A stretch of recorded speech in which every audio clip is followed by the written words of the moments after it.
Sexual kink now. Let me do it. No. Okay. Let's jump in. Give you a bit of content here. All right. So we have this article. It's short. It's not overly long. And it's actually very short. And it inspired this topic.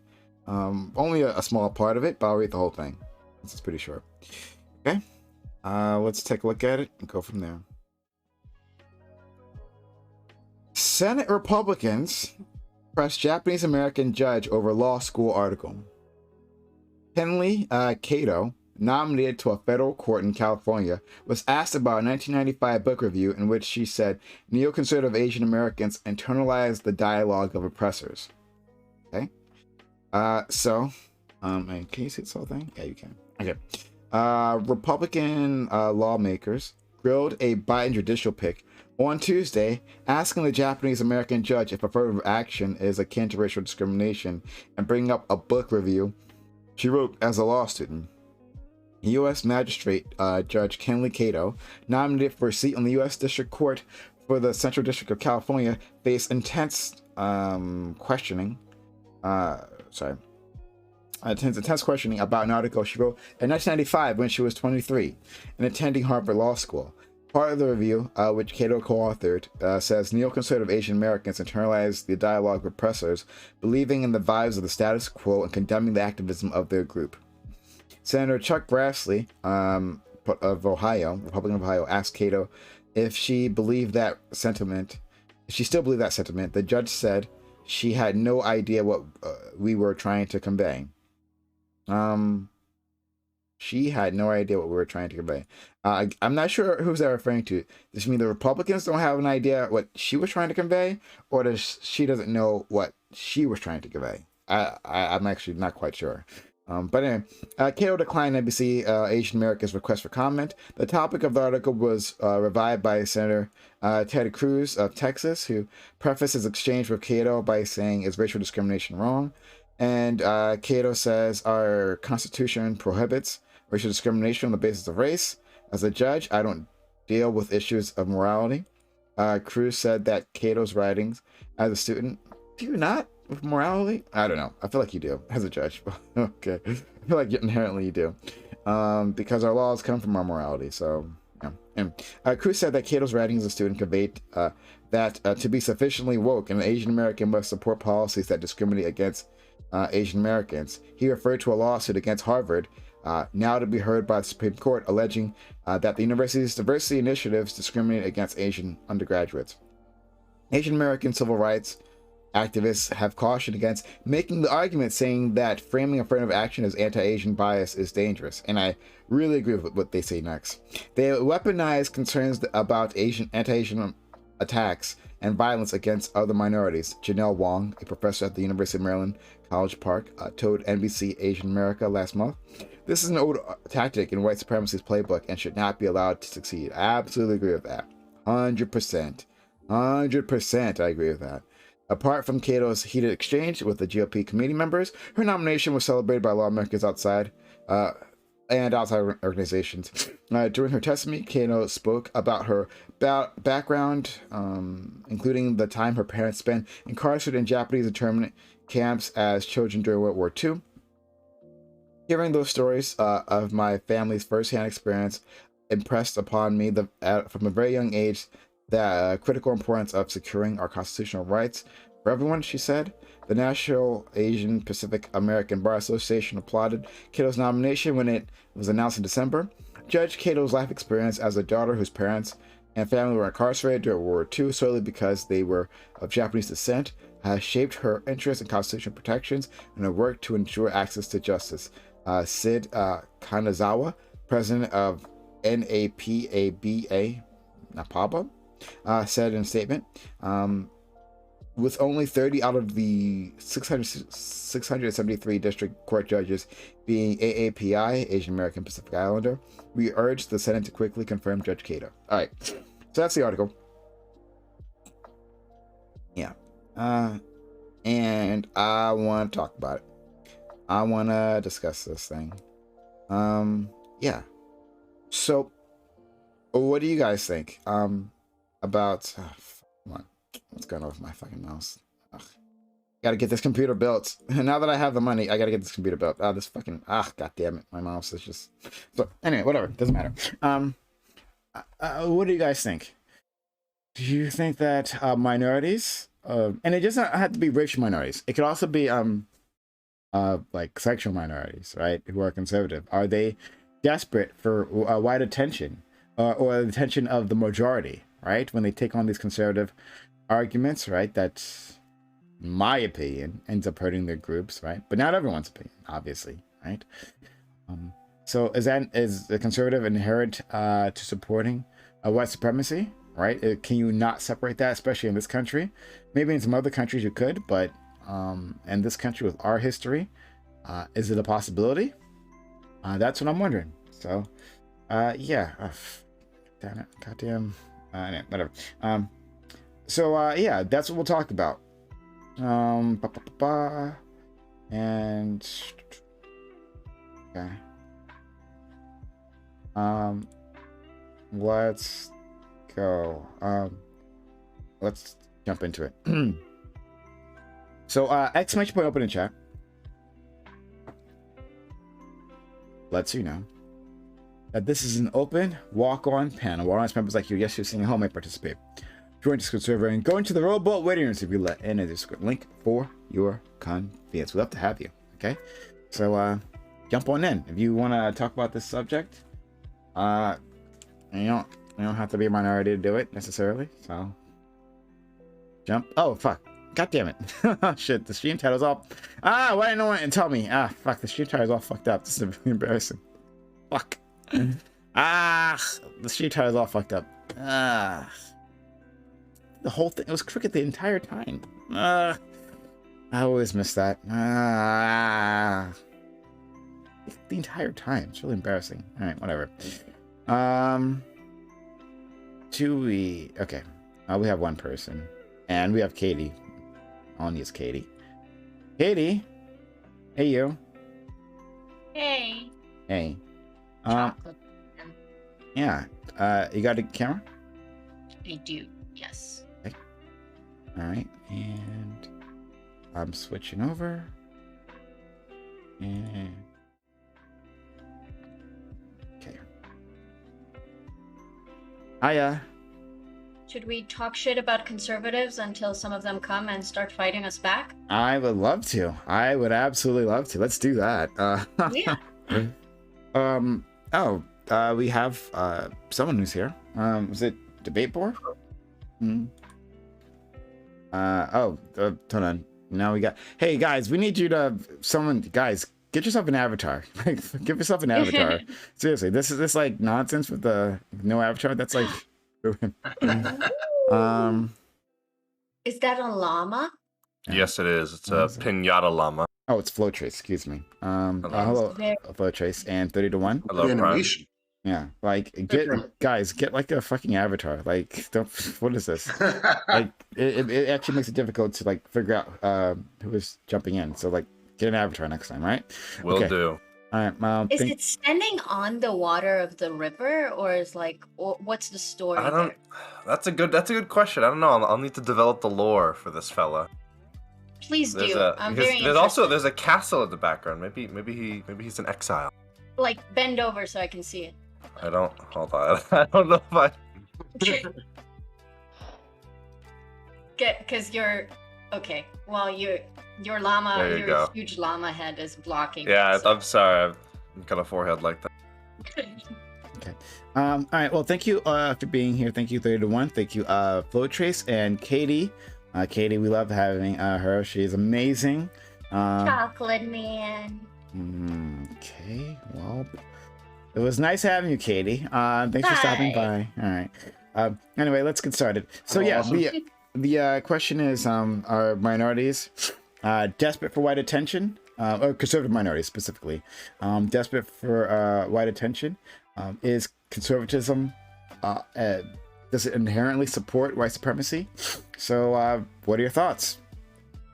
I don't think that it's fair to say that conservatism inherently supports white supremacy. I think that you could maybe make the case that at one point it did, but I think that it's possible for something to grow beyond its origins. I think nowadays, a lot of the time, we sort of shut things down if they have problematic starts, which I don't think is a problem in and of itself, but I think that if you look at much older things that started in a problematic past, you can see that a lot of times they grow out of them.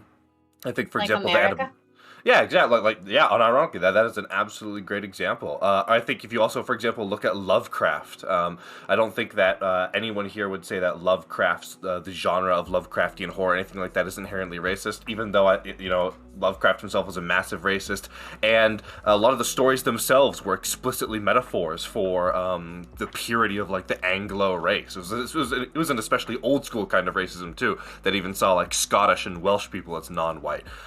So I think that it's fair to say that things can grow beyond their problematic past, and I would say that conservatism has easily done Well, that I as was well. being sarcastic because a lot of the criticisms that me or maybe Prime would have is that America might have like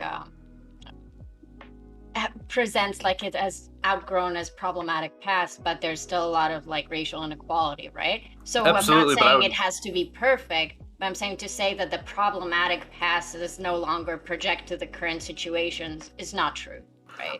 I wouldn't say that the problematic past has outgrown itself, but I would say it is, or I wouldn't say that the problematic past is entirely gone, but I would say it's outgrown itself to the point where I don't think it's fair to categorize all of the country as being that way, or for it to be on the same level. I think we've made obvious Yeah. strides for progress, I and I don't guess think I would say that I condemning wouldn't say it's something that inherent. has I don't think something having problematic origins implicitly like condemns it. It's just about, okay, you have a problematic origin. Where you are now, what did you do about that? Are you no longer problematic? And if we're using America as an example, the answer is no. America is still very much problematic, right? In terms of racial relations.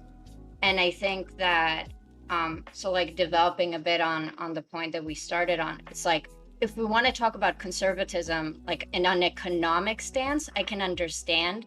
But if you talk about social conservatism, I would encourage you to give me a point for like a conservative talking point about a social issue that if we break it down and deconstruct it, it doesn't just come down to white supremacy and like American How about exceptionalism. how about abortion? Abortion? Yeah, how is abortion? How would you break down abortion as white supremacy? I mean, that's That an might be easy, a good obvious one. argument. That's probably one of the. I mean, I think that there's a couple different things, right? So conservatism as a whole has a bunch of different. That's a long intellectual tradition, right? I know that we want to meme on like conservatives are like provoke Britain, right? And there are definitely reactionary elements to the right, but conservatism as a whole actually does have a lot of different subgroups, right? I mean, you have people who are like libertarian, anti-government, like radicals, which are very different from like social conservatives, which would be very different from like if you want to really go extreme to like right-wing authoritarians, right? Like those things can all be in different places, and those are all different I think abortion was a very breeds. good example. So I think that's interesting. And I could like try to weasel in and talk about how because abortion is likely related to like religious aspects and using Christianity to enforce white supremacy. But I'm not very interested in doing that because I think it's kind of cowardly. So I'm not gonna actually argue for that. I think abortion is a good point. It's just like with the way that America currently is, it's kind of like, okay, if you have a very strong stance about abortion, then you have to, I guess, or you are a conservative, so you'd probably vote Republican, for example, right? Which supports white supremacy with other things, those other issues that I was going to argue with you about, right? So when Okay, you're so I mean, fighting are for you abortion in the same camp as like uh, systemic so? racism doesn't exist, then it's kind of like it puts people who are just advocates for like against abortion in a difficult position. Although I think being against abortion is cringe either way. It's just not white supremacist. But I think that I mean I think it's just kind of it's going to limit the conversation, honestly, if we just say, well, no matter what issue we're talking about, or no matter what we're dissecting, oh, if you vote for the GOP, if you vote for the Republican Party, you're upholding white supremacy, right? Yeah, That kind of that's shuts fair. down like everything, right? Okay, I And don't yeah, want to they're do just gonna that. So say, I think my grander point is just that like it seems that as conservatism or as the American like election system currently stands, it's kind of like even if you are a conservative that is not a racist, because I'm sure there are conservatives who aren't, that are very much for racial equality and other types of like even gay rights and stuff like that. And that's great. It's just they're going to lend their support to people who are not, and that would um, inadvertently support white supremacist causes, right? And I get that that would limit discussion, so we don't. But that was something that was important for me to say because I think it's relevant, right? I think that we also might be kind of discounting the existence of much more conservative blocks of Democratic voters who vote in the Okay. Democratic Party. I think that I think it's easy to lose sight of the fact that up until very recently, and there still are, for example, Democrats that are anti-abortion in certain places like the Midwest, or even if you even get to more southern areas. I think that the other example I was going to go to, the 30-1, that was a great choice to go to abortion. I think if you look at things like family value or religiosity, these are the things that we would broadly describe as conservative values, but absolutely still exist within the Democratic Party. I mean, for example, if you look at like older black voters who are very big churchgoers. I mean, these people these people are like the rock of the Democratic Party because they vote so much. I mean, it's almost like they appreciate their right to vote more than other people. And they still have many conservative values. So I think that if we're going to talk about conservatism as an ideology, I don't think it's fair to then just rope it all into the GOP. No, Because I do have think no that issue with that. I think a lot of Democrats don't care enough about social issues like racial justice to actually do anything about it. I think Democrats can be racist too. I don't think that's a hot take.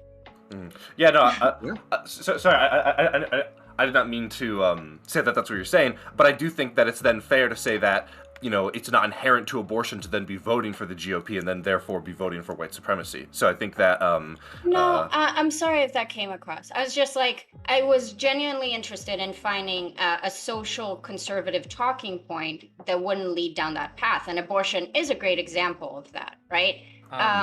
But I think like I would want more examples of it before I could be like, well, I guess conservatism on its social spectrum, it's not like very enforcing of it. I don't think just being like, I really care about abortion, so all the other crap I'm fine with just because I really care about abortion. I don't know. That doesn't sound like a very ethical, moral take to stand. Go ahead. I don't. My man Brento, go ahead. Would you say that like family values or the idea that there should be like a mother and a father in a family is a conservative value, and then would you consider that value white supremacist? Okay, so family values, and that would be that there should be like a mother and a father. In a home, yeah. Okay, so that's about like that's going to be problematic for LGBTQ people, right? In terms sure. of their rights. No, that it's enforce not white problematic supremacy? for them in terms of their rights. Oh, it's not? No. Okay. So Well, you to wouldn't To believe that a child is believing in raised those best, values. to believe that a child is raised best by a mother and father doesn't necessarily infringe on another's rights. No, unless sure, it but informs if we're just policy that talking, does. we're just talking about beliefs now. The belief would lead to certain policies, like you said, It could right? lead to policies, that's true. The policy is Yeah. not inherent, though. Sure. I mean, not believing in, I can believe that all like black people are subhuman trash. It doesn't matter if I don't do anything about it and if I don't vote for it, you know? Sure, I'm going but- to assume that people who advocate for family Sure. values and stuff like that might have a problem with gay couples adopting, you know, It's and that possible, does yeah. infringe And on rights. Katie's to defend Katie's point, I think she's Sure. absolutely correct. And if we're going to say something like, yeah, we are morally advocating for something politically, that's going to lead to policy. The point of political advocation for a certain Sure. point is to eventually lead to policy, right? Can I ask you 31? Maybe I was mistaken. Are we talking about values or are we talking about policy? And I know They that come together. that policies, That's a good question. policies are I don't derived know. from values, right?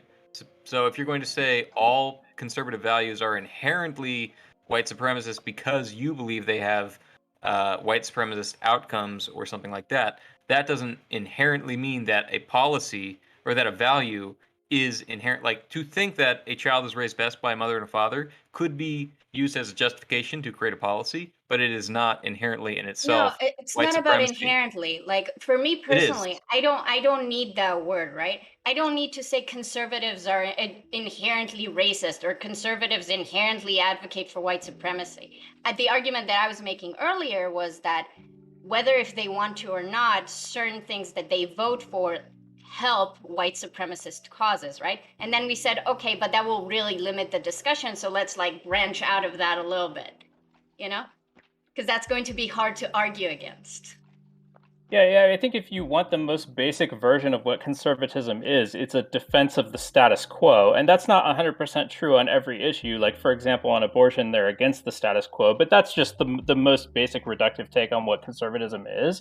So if you want to know whether conservatism is inherently supporting white supremacy, that's mostly just a question of, do you believe the status quo in America is white supremacist? And my take on that question is that it is not ideologically white supremacist, but it's kind of de facto white supremacist that we And that's the origin story. I would not disagree like on the outgrowing ideological itself. point. I think there's plenty of evidence to say that we ideologically actively support white supremacy. Like we don't maybe explicitly state it, but we actually do support it. Or maybe, I but maybe think I might be splitting hairs with you though. On that one, Yeah, so never yeah. mind. I mean, I certainly you can find cases of people being like very anti-immigrant, for example, and you can find white supremacy ideologically there. And And in in our foreign smaller numbers. policy. Yeah. I think that's not the majority of what American mainstream ideology is, though. I think that stuff is. I was going to say on the fringes, but it's not quite on the fringes. It's somewhere in between being fully mainstream and being on the fringes. But it's around. I would say but American. Sorry, no, I'm interrupting you. Finish your point. I'm sorry. Yeah, no, I was going to say, like, I think America, it's less a matter of people actively trying to push white supremacy, and it's more a matter of people allowing white supremacy to persist, just through negligence rather than because they actually I would agree with want you on white that. supremacy. Can I ask a question? Or someone go ahead. But I wanted No, to, go I ahead, wanted to Brenton, get go back ahead. to it. Well, I just wanted to, and you don't have to give me yes or no, right? But it would make me understand. It would help me understand how you're linking these points together. Would you, without saying, well, what policies are they implementing, or how's it going to play out in Congress?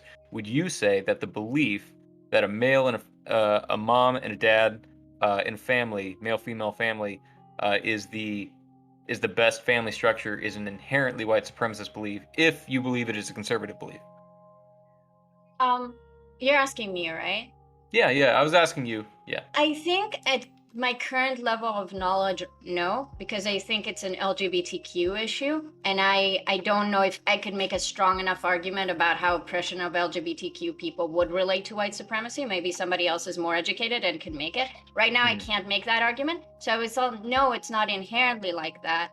But again, if we're going to do this thing, I can say anything and we can say, well, it's not inherently bad because you believing in this thing won't lead to policy. Nazis are not actually advocating for the Holocaust. They just hate Jews. It's not inherently, it's problematic. We're talking about policy. Why don't we try to flip this around, and instead of offering things that you say why they're white supremacists, why doesn't somebody offer an example of a conservative take, of conservative stance, policy, or value that you believe upholds white supremacy? Right. So just an example of the positive argument. That doesn't uphold, you mean? No, the that positive does. Like just one example of a belief that somebody something that people believe is an example of conservatism upholding. Yeah, sure. supremacy. Yeah, I got it. Katie, to leave you hanging, was busy doing other things for the channel. But we can focus on this. Yeah, white supremacy. White supremacy shows itself in all levels, right? It shows itself. We've already named a few. Immigration, right? The stance on immigration is an inherently white supremacist stance. Right, that one's an easy one, right? That's like like slam dunk. I hope no one here will disagree with that. It's like white supremacists. That we have Brittany. I'm not sure if she's still in chat, right? But I'll call you out. Like Brittany. Talking about, we need to close down those borders, right? Before until we figure out what the hell's going on, right? Like this, like being concerned about the browning of America is like inherently white supremacist right there off the bat. The loss of the white majority. Yeah. Talking about family values. I didn't get to jump in on this before, but yeah, the way that conservatives push family values is a specific form of what a family should be, right? And what kind of support those families should get, and that ends up being explicitly white supremacist as well. We got new people joining in. That's fantastic. Hello. Okay. Anyway, yeah. So they, when it comes to those families that don't follow like a narrow set of rules, right?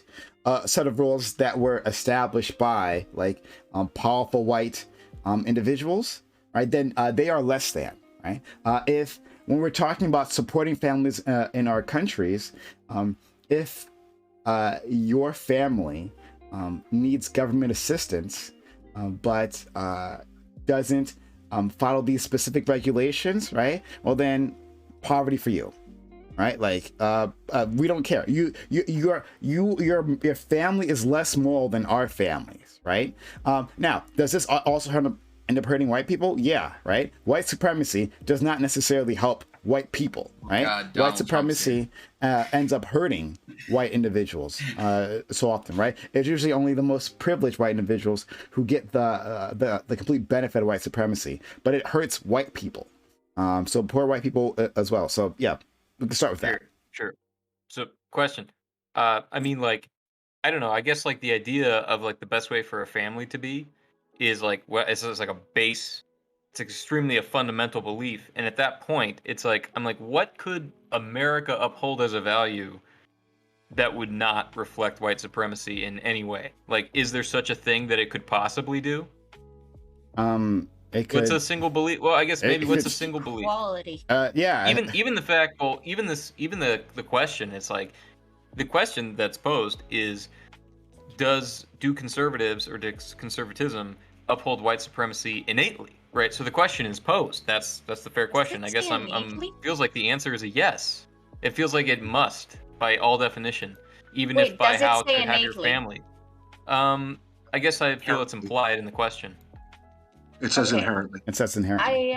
Okay, inherently. There you go. Okay, so it is in the question. Okay, fine. Yes. I think it's going to be very hard to convince conservatives that it's inherent. I think how people decide if it's inherent or not, it comes down to like a philosophical divide of if you're doing something out of ignorance, is that like how much are you responsible and accountable for the actual results of what that is? So if someone is implicitly supporting something and they don't intend it to do harm, but at the end of the day it does do harm, is that thing inherently bad, right? So we're going to say, look, policing hurts Black people in a way that enforces white supremacy. And you're going to say, but it's not intended to do that. And we're going to say, but the actual results, it's that it absolutely does. So how can we just dismiss it? If it's not intended to do that, it needs to be changed so the actual results will reflect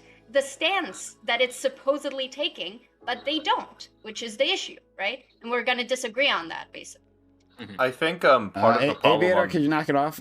It's kind of Donald Trump's creepy. You know what? I'm going to say, the problem is there are conservatives I know that straight up condemn all white supremacy and shit, but the problem is they won't speak up because they're afraid of being ostracized. So because I know conservatives that agree with the left on a lot of this stuff. Well, so, what do you mean by condemn white supremacy? Do they support police reform? Yeah, for sure. Like I know, like my father is a conservative, but he's like a moderate conservative, more like a centrist almost. And he's like he's like, yeah, he supports a lot of this stuff. My dad was a police officer actually, and he's a big fan of police reform. He says it's disgusting. And okay, so I don't know the opinions of your dad, right? But we're talking about conservatism in general. Yeah, I mean, so I would argue I think it's really short-sighted to assume all conservatives. That's not what we assumed. We didn't assume that. I just want to clarify that. Yes, the argument that I'm making is that, again, I don't know your dad, so I could be wrong. Your point can be valid, but at some point, I believe that if someone supports like police reform and believes in like systemic racism and wants to improve it and is for LGBTQ rights and all that stuff like that, I mean, I guess they're conservative because they're against abortions, and that's what's left. He's more just do you think that most traditional do you think that American most values, kind of that's what I'm do you think that when I say conservative. Do you think that most conservatives are against police reform?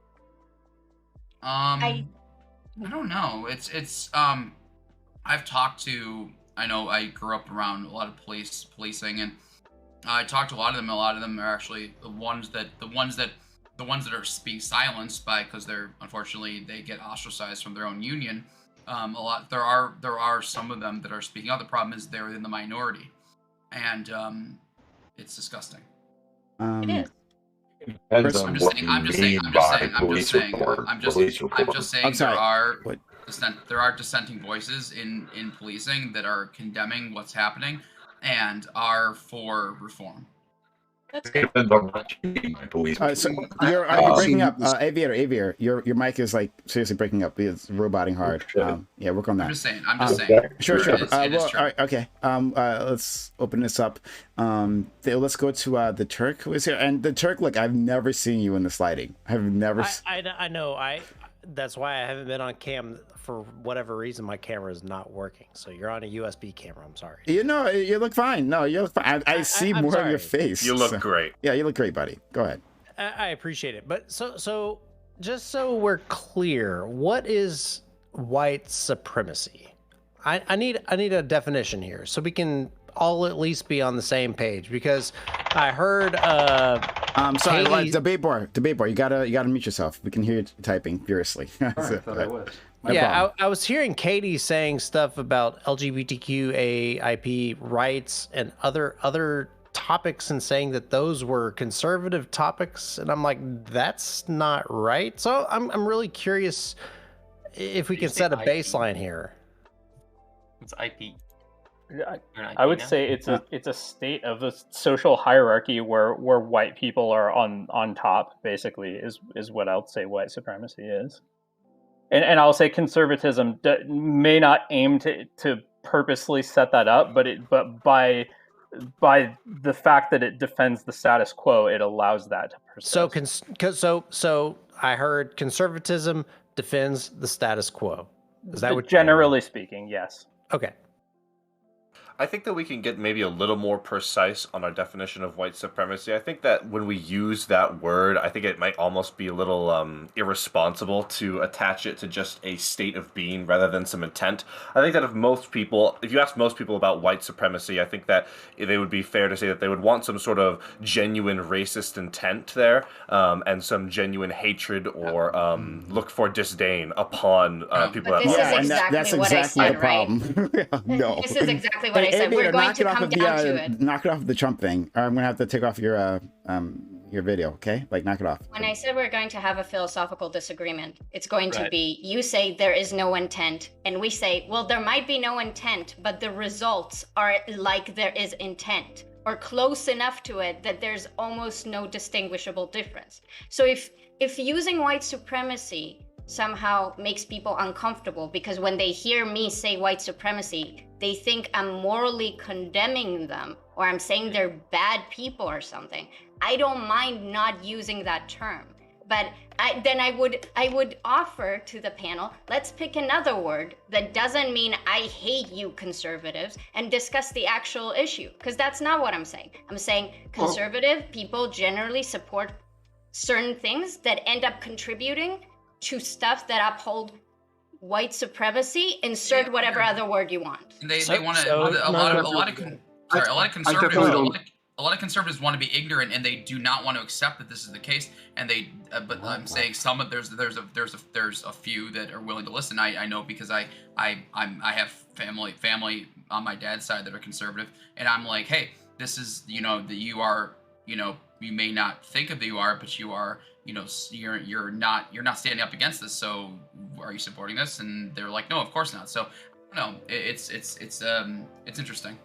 So Katie, what is your definition of white supremacy? Because it almost sounds like you're willing to acknowledge that not all conservatives go into this camp of white supremacy. That I feel like we're almost at an agreement there. For what they don't want, don't explicitly want like racial inequality. Yes. Can I field your question real quick? So what is white supremacy, Katie? So the litmus test for white 32-1. I'm not asking you. I'm asking Katie. Okay. Just real quick and check if the mic's down a little bit. You're still roboting. You're still roboting. Still a bitch. All right. I'm fine using Cricket's definition. I don't mind it. I think it has to be more expansive than that, than what Cricket put out there. Take a shot? I'll take any definition that you want. Okay, so I'm asking the really simple litmus test for white supremacy, we could actually measure it to some extent, right? And the measurement is outcomes. As long as there is a significant difference or any real measurable difference in racial outcomes in any situation, that would be an example of a white supremacist organization. So equity. So if black people, it's statistical equity, right?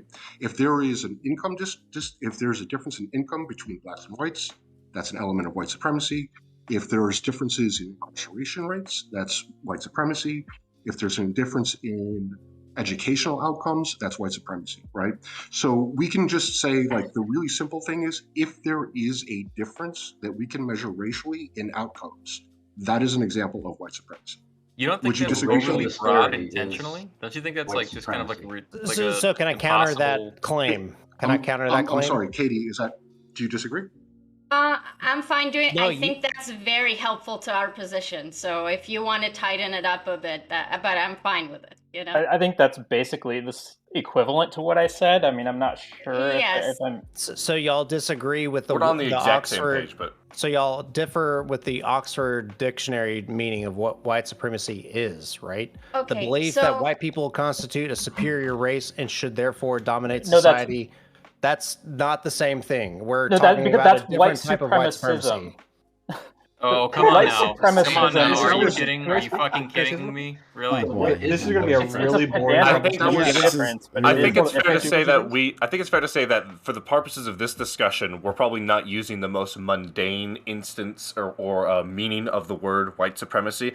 And I think that Katie has already been Katie's been very upfront and already totally willing to say, yeah, I'm totally willing to change the word if that better suits it. But I think that we shouldn't play this game of Oxford definitions or anything like this. I think that what they're broadly describing is we should take them at their word for what they're describing, whether or not that fits in with the larger context of what we use for the word white supremacy. As long as you're willing to acknowledge that at the top. Removing intent. Intent is not relevant, which is my entire point. Intent is like Prime the knows most me. thing that's relevant. So Prime knows me. I am all for discussion and debate, and if we're willing to make that assumption that we're not talking about what white supremacy was or is, and we're using this new definition and what this new meaning could be, that's where the discussion is. No, right? I don't know. Okay, so this is why, I don't know if this is even useful, right? Because everyone's gonna have a different definition. This is one of those things where, right, everyone has like a different nebulous. No, because here's the problem. Because this is gonna take fucking forever, right?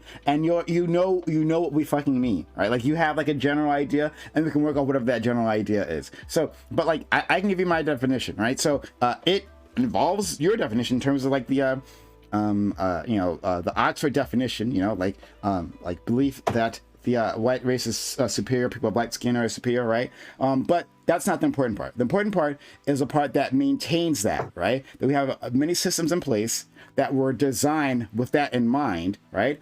And they maintain those systems. So it's basically systemic racism, which is another thing conservatives don't believe exists, right? And then you spend forever trying to explain it to them. Amazing. But like it's systemic racism. It's the maintenance of that, right? And it comes in many different forms, right? We gave the example of immigration, right? Like to say that, and you didn't say that. You didn't say this, Turk. But for some people to say that they have a problem with America being less white, right? And then taking political action to keep that from happening is maintaining white supremacy, right? Through systemic racism, right? So like, take it however you want. But like, I don't want to spend all day talking about this. I want to get to the when issue. You say white supremacy because it implies intent. So Yeah, I think 30 no. to 1. It doesn't like, have, and it doesn't have to imply intent, but it can imply intent, and it oftentimes but it does is for intent. them, and they can't move forward if we don't like look, let it go. white- I think White a good supremacy- I'm not gonna let it can I go, just though. say, white supremacist Then is it's gonna essentially remain come on. static. Okay, white supremacist is essentially, and you may say no, academically it's not here on Twitch and not in some circle or something. White supremacist is essentially synonymous with Nazi. No, it's So not. when you're like, no, No, yes, it's it not. is. It never Yes, was. it is. to white It people, never was. essentially. It No, never no, was. it is. You're It wrong. is. I You're think it is. incorrect. No, No, it's I not. did. I'm correct. No, I'm it's correct. not. This No, is it's true. not. I'm This is sorry. right. Like, No, I'm no, sorry, this you is don't the understand. truth. Nazism This is a is very the truth. specific form of white supremacy, No, right? It's a it's very white specific form. supremacy. It's not the same. It's not. Look, It okay, is essentially okay, the same. fine. It's the not same in your to head, but then academics only want in your to say head. that if It's you the same think, in your no, head, no, but it's only very in your it's head. very much a cultural thing that people understand.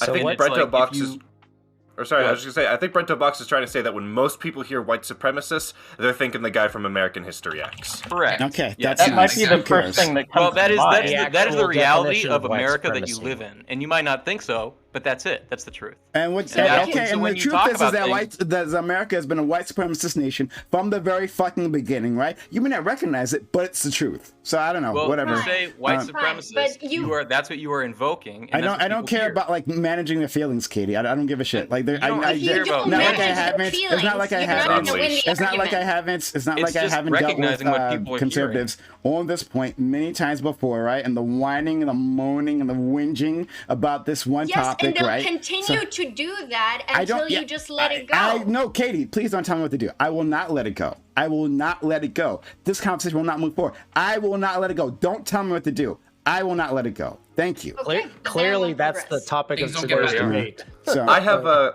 Anyway, Or sorry, I just had a question for Katie. I think that would be a really good microcosm to illustrate, I think, why some people have a problem. So, Katie, earlier you were talking about this was a while back. I'm sorry, but you were talking about the how you would be totally willing to drop the word and move on, and how you were willing to say that, you know, and how you sort of appended that. Asterisk of saying, like, when I say white supremacist, you know, I'm not saying I hate all conservatives or I think all conservatives are bad people. I just wanted to make sure I'm not misunderstanding. So would you say that, you know, under this context, there are people that are engaging in white supremacy that aren't bad people? I think we all like if you live in America and you live in a system, it's kind of like asking if people who live in the United States can engage in capitalism even though they don't believe in capitalism, right? Sorry, that's my bad for using the wrong verb. Would you say that there are people that can actively support, re-entrench, or strengthen white supremacy without being a bad person? By sort of your colloquial definition. I don't condemn people like that. So I guess yes, but I don't call people bad people. I just don't care about that. I don't need it. Okay, I think that's probably the source of the breakdown, because I think that most people are willing to do that, and if you're not willing to do that in general for people, I totally understand. I respect that worldview, but I think then that's the mismatch. I think most people would say that under their definition of white supremacy, they would absolutely want to condemn people individually and hold them responsible. I understand, but the issue is that we're talking with a lot of people here on this chat. They hear white supremacy. Brento, for example, think that when I say white supremacy, I try to paint people who do that as Nazis. And I do believe that people that I can, if we just talked about equity, if we just talked about the definition that 30-1 mentioned, a lot of people would, if they're reasonable, they'll understand things for how they are. But people get hung up on, I don't intend to be a white supremacist, I'm not a racist, and they cannot progress the conversation from that point. And what I care is about making them understand it, because once they do, they wouldn't mind the word so much. If I can talk about women's issues without saying the word patriarchy, then I just won't say the word. Not because it doesn't exist, not because it isn't true, but because I do manage people's feelings to get a point across. Because it's rhetoric, because it's effective. No, that's ineffective rhetoric for like 8 reasons, okay? How dare you tell her what to say? But no. It's as far as rhetoric. How dare you? So Dewey, you can go, and then I want to hear from Kobe, and then debate board. Let me jump in. My mic any better? It's better. Go ahead. Okay, good. Dewey. Thanks. So classic conservatism attracts high levels of conscientiousness for the people. And when you say conservatism, remember what Nazi used to say was socialist, is National Socialist. So there's National Socialism inside that. And when people start with, no, I've listened to people on the air. Oh my God, yes. So You're here's right. the thing. You know, You can't be wrong. But here's the problem here's the problem I see. It tends to attract a certain type of people. When somebody tries to be a conservative, like Buckley or somebody like that, right? It tends to attract also the authoritarian drive. It says the world is a simpler view. This is all a very simple view. And if you come with us, it's easy, and you don't have to. You're think saying is about radicalism, bro. Not about. It's about true. The truth about authoritarian and communism. I give you a whole worldview. I explain all of history to you, and I tell you that we just need a little bit of authoritarianism for the dictator of the proletariat, and then boom, communism. It's all chill. That's just radicalism. It has nothing to do with conservatism, socialism. What's your definition of conservatism? Let's not. Let's. I don't think we should get. And we already started with that from the very beginning. Like I just. Oh, okay. I'm not going to go down this route because we literally will never move across a conversation. If you have no idea what it is, then excuse yourself from the room. I know exactly what conservatism is. Okay, great. Then I'm curious happy. if Dewey knows what conservatism actually is. Dewey is not here. The fuck? Dewey. Oh, Dewey. Excuse me. About me, and yeah, I do. I ran a conservative radio station. Then list your definition of what conservatism is to you. Conservatism is the original philosophy was to stand in the road and say, no, to you, no not further. the original historical thing. To you, what is conservatism to you? Real conservatism is to say, here and no further. There are limits to government and societies upon the individual. Conservatism, real conservatism, is about preserving one's individual rights and not exceeding government or organizations into. So that is inherently white supremacist. No, let's use his definition. No. Do we think all individual rights are being equally preserved? Stop. This is strictly to Dewey. Given what he just said is the definition of conservatism. Tends to attract. You're pivoting. God. That is I'm not absurd. pivoting. I said it tends to attract people that are who like to be white supremacists, who like to have a simpler worldview. Because what it does is it says, we are born this way with certain inalienable rights, and our group is a group that believes in that. And please do not tread on me. Please leave me alone. All those things. But those views also tend to align with a lot of and Southern Justice Poverty Center will tell you this. So if you want to say conservatism, classic conservatism says this and no further. You can't use my government money for anything except for like military, which is stupid. But I'm just saying that's some of the things that whatever we need in society, the very basic minimum, that's conservatism. Okay, but we is don't that white supremacist? My brand of conservatism is no. So simple. his definition of conservatism, is that inherently white supremacy? No. Boom. My brand of conservatism is move on. Small government. I'm sure you feel proud. Twist aside. Do what you want. Aviator, you're not on the list. Stop. Wait. Okay, Kobe. Okay, I actually came in here to ask like one simple question. I saw this in my oracle like premonitions. I saw this exact conversation happening where we're going to disagree about whether white supremacy is Nazism and whether why the intent, et cetera, et cetera. Right when I came in, one of the first people to start talking was 30-1, and they said that they basically gave what I would view as like a description of like systemic racism, which is like a system in which there is privilege outcomes for a specific race, right? Obviously, we're talking about white people in this case. We're talking about America, so it tends to be white people. My question wanted to be is that to Turk, to Brento Box, and any other conservatives on the panel, would you agree? Tossing to the side just for a second the white supremacy. Would you agree that if there is a system that has desperate outcomes, unequal outcomes for different races, that is a systemically racist system? It's not racism necessarily on any individual part. Maybe there's a racist janitor, maybe there's a racist CEO, but that at the end of the day, there's racist outcomes. Is there an agreement here, or is there disagreement here? Because at the end of the day, this is the point. Sure. That's the point that's going to cause all the other disagreements. Correct. That's right. And my answer is no. I don't think so. Okay, and to Turk. Let's let the conversation keep going. Fair. Okay. Well, I mean, I do truly want to know your answer. So, like, do you view if there is, if we find out that, like, for example, like in a schooling or something, in a schooling environment, in a business environment, and whatever, that there are desperate outcomes or different outcomes, unequal outcomes for somebody, and we can, obviously, we'll never know 100%, but surmise that it comes by race. Would you agree that's a systemically racist system? Now, I'm not even talking about solutions, whether the government should be involved or not. Just is it systemically racist?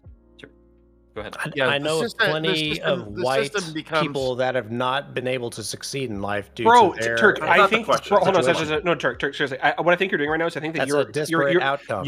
I know, I agree, but you think that I want you to answer in a certain way, and then I'm going to get you. And I'm going to get you the viper, and you're going to say the racist thing, and I'm going to get you as a racist. I'm not trying to do that. I'm truly trying to understand your thing here. I actually agree that there are certain places in this country that are systemically disadvantaged that are 100% white people. They're really poor communities. They've been fucked over by opioids and shit like that. Okay, we're talking about on a national scale or on a state scale, right? So would you agree that if we see that there is a disparate outcome for African Americans in education in Louisiana as a state, would you agree that there might be a systemic racist element to the Louisiana school board or school system? I don't know. You should ask the people of Louisiana if they are being inherently racist and how they actually. Yeah, I think the courts have said that Louisiana. I was trying. Yeah, I know. This is why I don't bother calling their fucking feelings, because you'll be here all day. It's not like Kobe. Like you've been here with me. You've been in the trenches. Please don't interrupt. You've seen this happen, right? All fucking day you'll be here, coddling their feelings. So I push past this, right? Be butthurt, because I know you will be. You can't help it. I understand, but we'll move past that, okay? And talk about the actual conversation. Talk about the policies, how they relate, whether conservative is related to this, right? I don't give a shit if you care about, if you understand, the difference between intent, right? And systemic outcomes, right? I don't care, right? It doesn't matter to me. One day maybe you'll learn it. Doesn't matter to me if you do, right? But I just wanted to talk about this particular thing, whether these policies pushed by conservatives happen to be systemic racism, and then relating that to minorities, right? If minorities are pushing this, are they assisting white supremacy? That's what I want to talk about. I'm not gonna spend all fucking day on this. I promise I will not do it. I agree. We don't establish motive because the people don't think more than one step beyond whatever's themselves. So we don't ascribe motive to their policy, but the policies tend to be racist, and sometimes they don't give a crap. Especially when I'm talking to some politicians. They just, well, that might be a view of that. I says, but that's the end result, right? It's the end result that we have hospitals that you'll see 10 white people go in, 10 black people, the same thing, but you'll not, you give the black people a certain level of cardiac care because you believe in something, okay? And so that is a desperate outcome. The thing with the NFL right now, right? There's the rooting rule, which is bullshit. They shouldn't have done what they did, but they did it. The thing is that these policies that come across in our national, when we can say with targeted efficiency, that they discriminate. Yeah, I think that's true. And so, and if you watch the way that the motion moves, the conservatives tend to make policies which are disadvantageous to minorities. They tend to do things, and they really think that they're only doing it for themselves. They want modern conservatives want small government, except when it's something that has to do with them, with their money, or when or Sure. Can I just ask you for one Before example? I was supposed to get debate board in, so I want to make sure he's in. I did want to finish actually. Oh, you did not finish your point? Okay, let's finish your point, and then we'll get to the debate board. I haven't forgotten about you. Go off of this. I can go off of this a little bit, okay? I just want to say, to answer the question overall, just to answer your question, I actually do think that what I call crude conservatism is, what is crude conservatism? Crude conservatism is just sort of an idealization of the past. Just this idea that things used to be better. We had cool capitalism in the 1980s or whatever. I don't totally think so, because I think that this stands just for the status quo, and that's going to stand for any kind of systematic inequalities we have now. If you stand for just keeping the system as is or going back, we're going to go back to shittier things. I do think, though, that there is, and we've talked about this before, I think a lot of conservatives are very metaphysical in their view of things. The actual individual policy, for example, going off of what Dewey just said, there are a lot of conservatives who are actually not for big government when it comes to, say, internet censorship or something like this, but they are for very small government when it comes to vaccines. It's because I think they have, their approach to politics is a lot more zoomed out. I think there are a lot of people that are more conservative about specific traditional values, and less so about the perhaps implementation of those values in society. The difference I'd make here is I read about one time talking about the difference between Western religions and Eastern religions, and they described Western religions as being focused on orthodoxy, as we all agreeing on the same written words. We all agree that Christ is the Son of God, etc., etc. This date is the day we used to celebrate things. While in the East, they're more focused on orthopraxy. They're not concerned if you're sacrificing the goat to Shiva. They're more concerned that we all do this thing. We're all of us in this town do this specific ritual, and we're less concerned with that. Maybe that's a little confusing, but that's my kind of view. I think that there are a lot of conservatives. Well, but whatever. I think there are a lot of conservatives that are very crude conservatives and just kind of want things to be like how they were in their old days or how they view the old days as. But I think there are a lot of people that are, like, for example, Eucharist, that have conservative values, but the way they want to implement them in society are much more nuanced and contextual. So I would honestly ask you, how many Southern conservatives, Protestants, know what Eucharist actually is? No one, because Eucharist is just a guy that comes to this panel. Yeah, Eucharist is a yeah. Okay, so in case y'all aren't aware, Eucharist is what the Catholics define as using the bread and wine, bread and blood of Christ in representation, or actually, I don't know how many. If you want to actually say that is the body and blood of Christ. Person. Yeah, he's talking about a person. It happens because using this context. That goes to the same point. It's like you just said that if you're going to be conservative and believe in God, it's like you believe in this one certain thing and this ortho blah blah blah. It's like, no, dude, you could go and ask 5 different conservatives that happen to be Methodist, Protestant, Baptist, as well as Lutheran, and they're going to have completely different opinions as to specific doctrines of Christianity. Come on. I agree. I think I didn't come out. All right, so rephrase your statement next time. We got hung up on you. Okay. Go ahead. Say it briefly, then it's fine. Okay. Let's let the debate board in. Hasn't had a chance to talk. Thanks, Prime. I think you can hear me, right? I can. Please. So I think it's incredibly intellectually lazy and dishonest to suggest that political conservatism in the U.S. is simply maintaining the status quo. It's such a low-level intellectual argument that allows folks like you, Prime, and others on the panel to go straight to Republicans are racist or conservatives are racist because they're trying to conserve current imbalances or inequities that you will say are derived from systemic racism or systemic discrimination across multiple phases of American society. Secondly, no, Kobe, the existence of disparate outcomes or impacts that have a racial sense to them or factor to them does not prove the existence of systemic discrimination or racism or otherwise. There are millions of factors that go into results that we see on an everyday basis in social, economic, political, legal outcomes. All right, and then lastly, Prime, I think you're being dishonest when you want to tell us that these systems in America were designed to ensure white supremacy, but then you want to back away from talking about intent.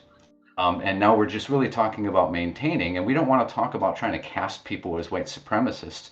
No, you are trying to ascribe intent to people. That is why you try to tie conservatives to white supremacy. That's the whole ballpark here. There's nothing more than that. Okay, I'm going to respond. So I'm going to respond.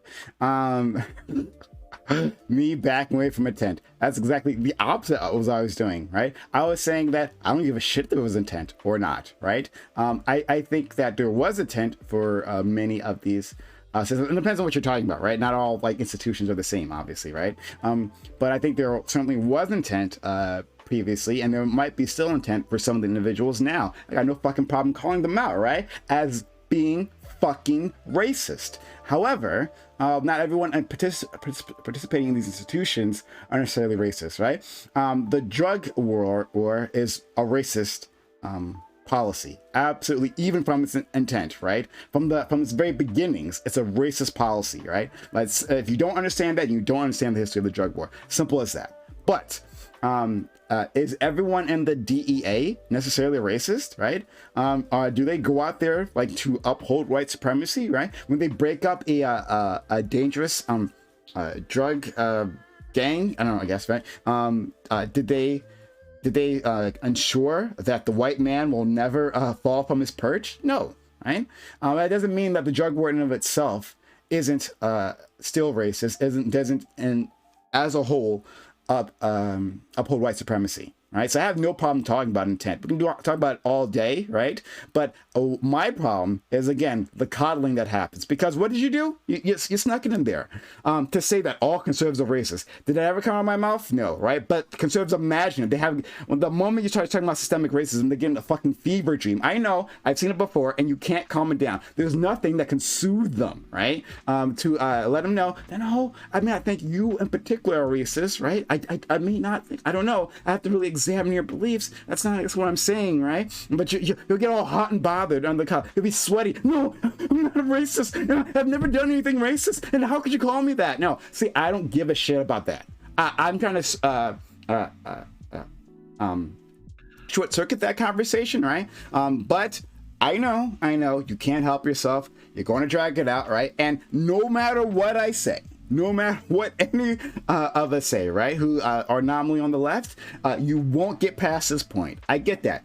I don't care, though. Go ahead. Debate boy, you can respond. Yeah, sure. Look, Prime, you do this thing where you talk about conservatives.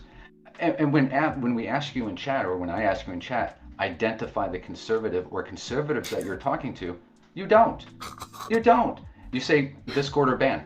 Well, no, you're not that kind of streamer, so I appreciate that. But nonetheless, you generally talk about conservatives. So you are ascribing both racist intent to conservatives generally, and you try to impute to conservatism. Say that. I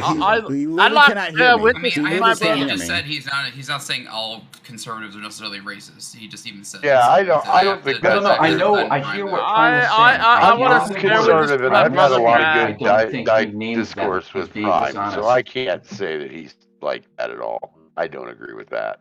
Why are you wearing a Trump hat, Face? Because I'm in the mood for it, and because I'm being memeing, and I am still looking and feeling like shit from getting over COVID. And deal with it. So let's move forward. Yeah, sure. But debate board, finish your response to me. You had something to say, and I want to get other people's opinions on all this too. Yeah, no, I think I'm done. I responded already. Oh, okay. So I don't need to point out specific conservatives. But if you want me to, right? If you want me to point someone out and call them a fucking racist, I will. I'll do it, right? But it's actually not useful to the conversation. Don't test him. He will. Yeah, that's not the point. I mean, the point is that when you are talking about conservatives, right? You're not forever qualifying as some.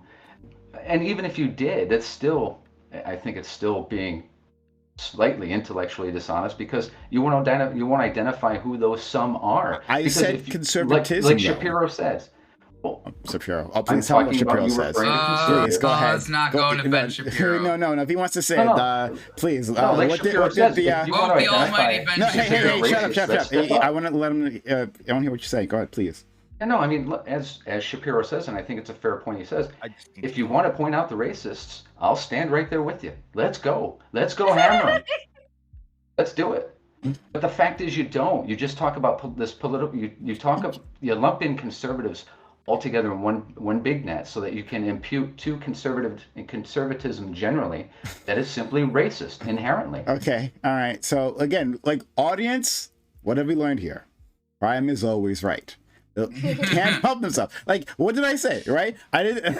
I'm describing intent to any specific conservative that you don't need intent to uphold the status quo, right?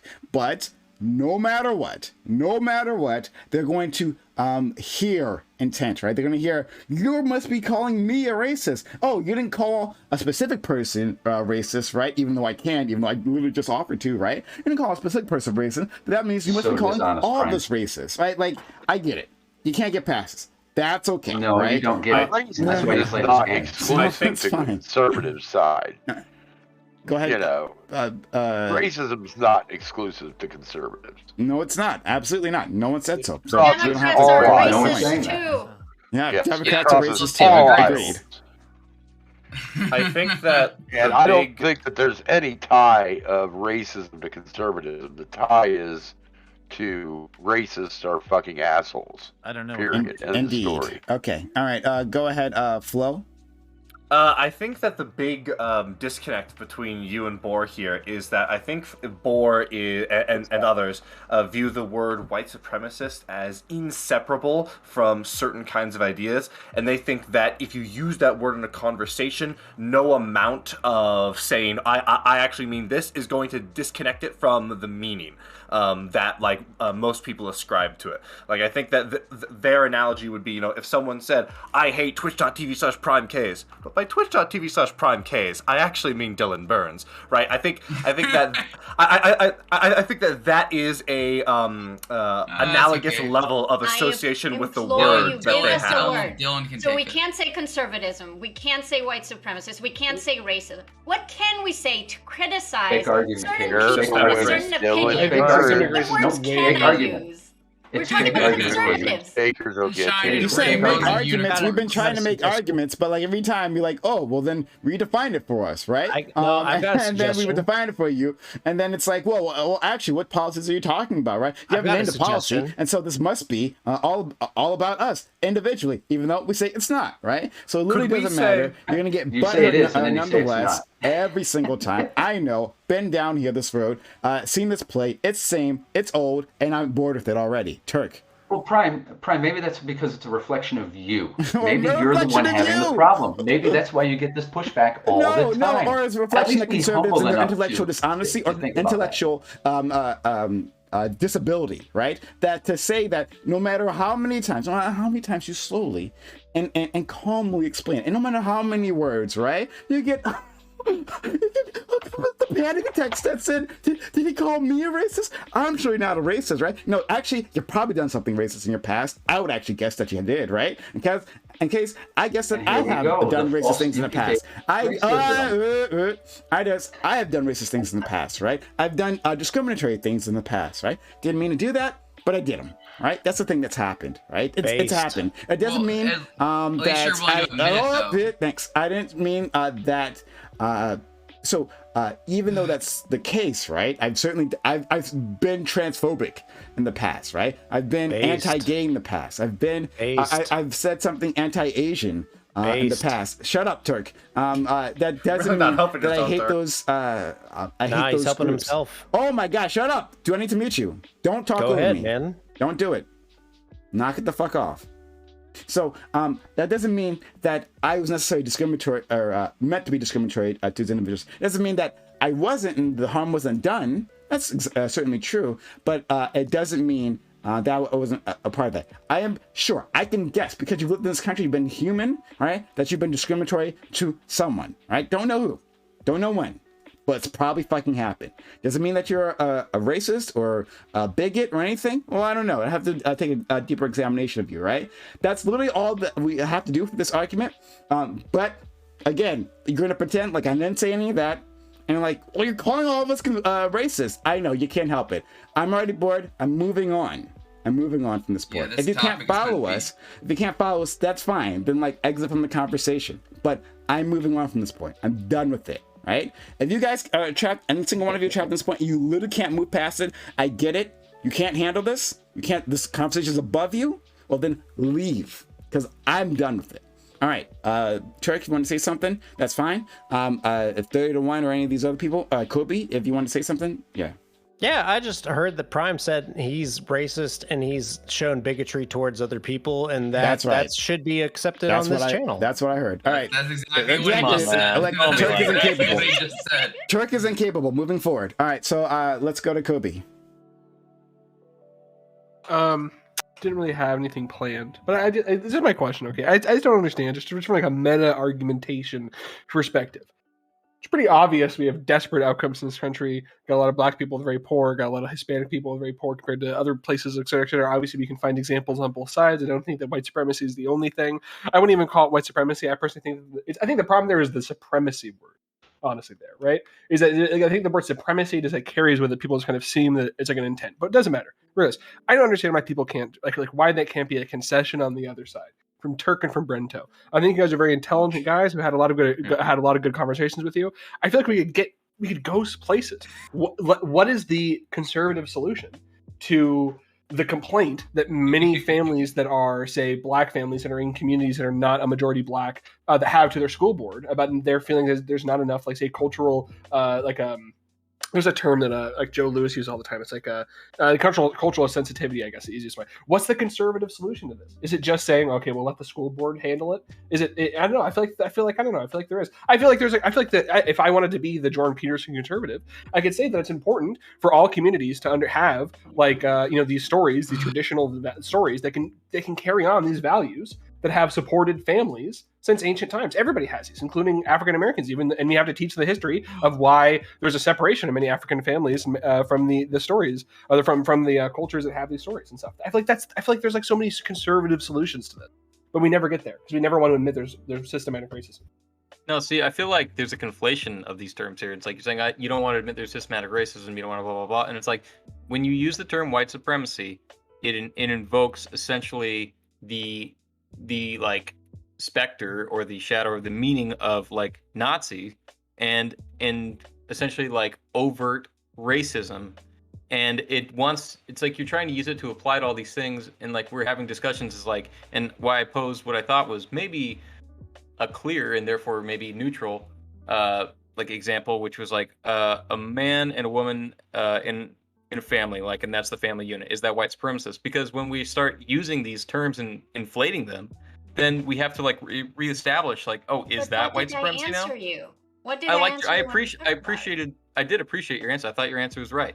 But then there's also things like when we talk about meritocracy in the workplace, and it's like, well, that can be a form of white supremacy. And it's like, at a certain point, everything is, and therefore there's like basically nothing that isn't. So like, here's a problem, Brento. I actually agree with like a type of this critique. I think people use this when they use the term whiteness. When they're like, oh, this is they do that too. Or it becomes term. But the problem is that I think you have to recognize there is a core of a good critique. Tons of people wouldn't be thinking about this. Wouldn't be fucking professors of sociology writing about this shit if there wasn't a there there. And I think that the truth is, I don't necessarily agree with that, but okay. Well, hold on. Just let me get this idea out. Sure. America has a race fucking problem. We have a lot of fucking racist people. We have a lot of people of certain races that have like Prime shitty fucking outcomes. I don't understand why we can't just have honest conversations about this to fix them. And I feel, from your perspective, if I'm willing to concede that from my side, the left, sometimes we get too wacky on everything is whiteness. All of the Western ontology is whiteness. We get too wacky on that. I want to go onto your side. I feel like there's no give ever. There's no give. Maybe you should talk to your own side and say, hey guys, we're on our own ethics and how we think of things. Where can we actually give a little bit of leniency towards this topic? To kind of like to reach out to Prime, do I not come on here a lot and argue with other leftists about various like how far we should go on certain things, like all the time. Like, it's like probably 50-50, like conservatives and leftists. Can Like, I ask you a question? Yeah.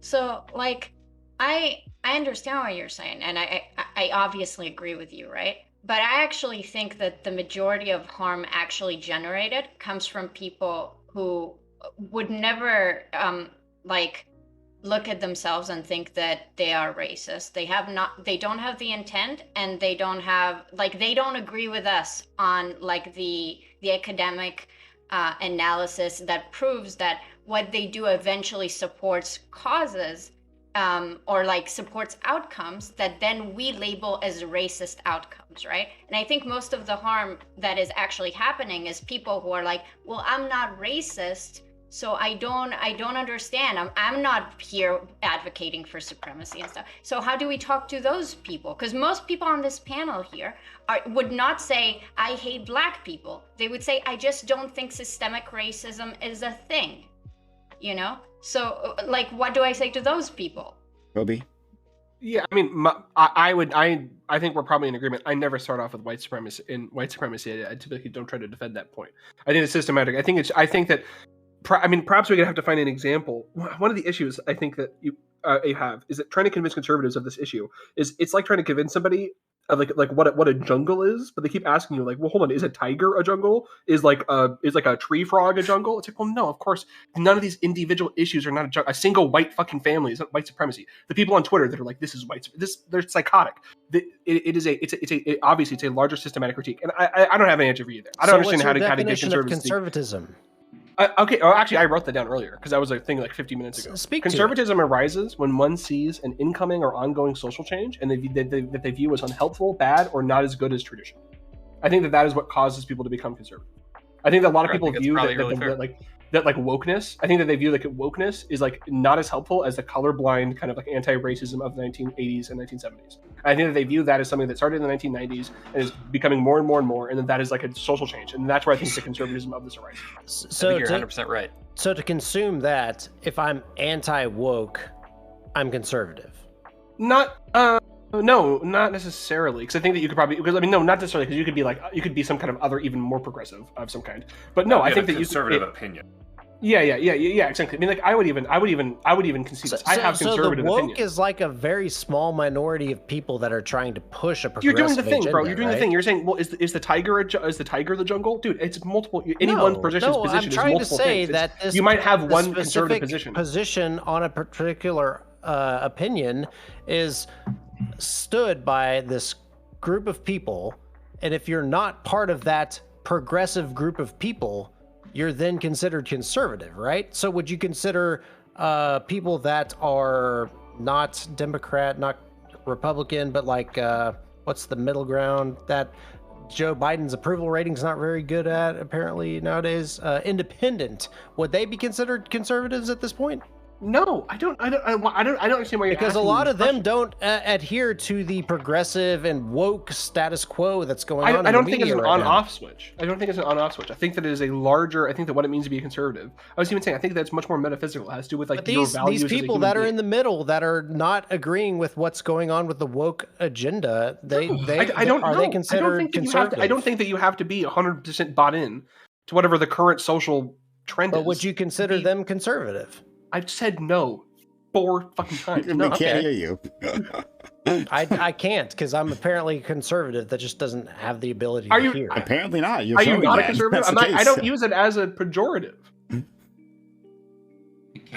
Your definition of conservative just falls apart when you put people that are not considered conservative into that same status. I think that they might have a specific conservative position. I'm sorry. They might have conservatism is also obviously relative. I don't think it's necessarily bad either. So this relative conservatism, can that be considered white supremacist? Yes, relatively compared to the context of the society. If I live in Nazi Germany and I'm conservative, then yes, I'm a white supremacist. Other realm, do independents that do not support the woke culture push that's going on, would they be considered white supremacists because they don't agree with that? White supremacists. No. I would even say, and I think going Prime with probably your agree own with me. Just to appeal to somebody who's a little bit further left to me, I'm sure you would agree. A person who disagrees with you, who says that we should have like the MLK colorblindness, we might disagree on the effectiveness, but you would agree that they're not a white supremacist, right? There's a disagreement about how we fix the problem. Okay. Turk, do you think that we got it. We're gonna let a few more people win. The Cricket had it hand up previously. Katie, and I guess we'll go from there. Sure, Dewey, sorry. I wanted to suggest a framework where there are people who want the United States to be more white supremacist than it is, and those are people that we can all agree are white supremacists. And really, like I think this is a lot of what people are getting caught up on is when they hear white supremacy, they think we're accusing them of being the people who want America to be more white supremacist. But I think really what's going on is that the country was founded by people who purposely set up white supremacist systems. I mean, back in the day, it was slavery, and then it was Jim Crow, and so on. And we've been getting less and less white supremacist over time. But conservatives are people who, whether they mean to or not, are trying to hit the brakes on societal progress, and they may not be doing that with the intention of promoting or conserving white supremacy, but it sometimes has that effect. And having that pointed out to them, they just think we're calling them Nazis. And we've all agreed up front. Like, I think every single person in this panel has agreed up front that conservatives are not inherently racist. They're not inherently Nazis. They're not inherently white supremacists. But what they generally are is people who are upholding systems that disadvantage non-white people. So Asians getting... Sorry, moving on. It was Katie and Dewey. You can let Dewey have it. I'm gonna. Dewey, you're muted.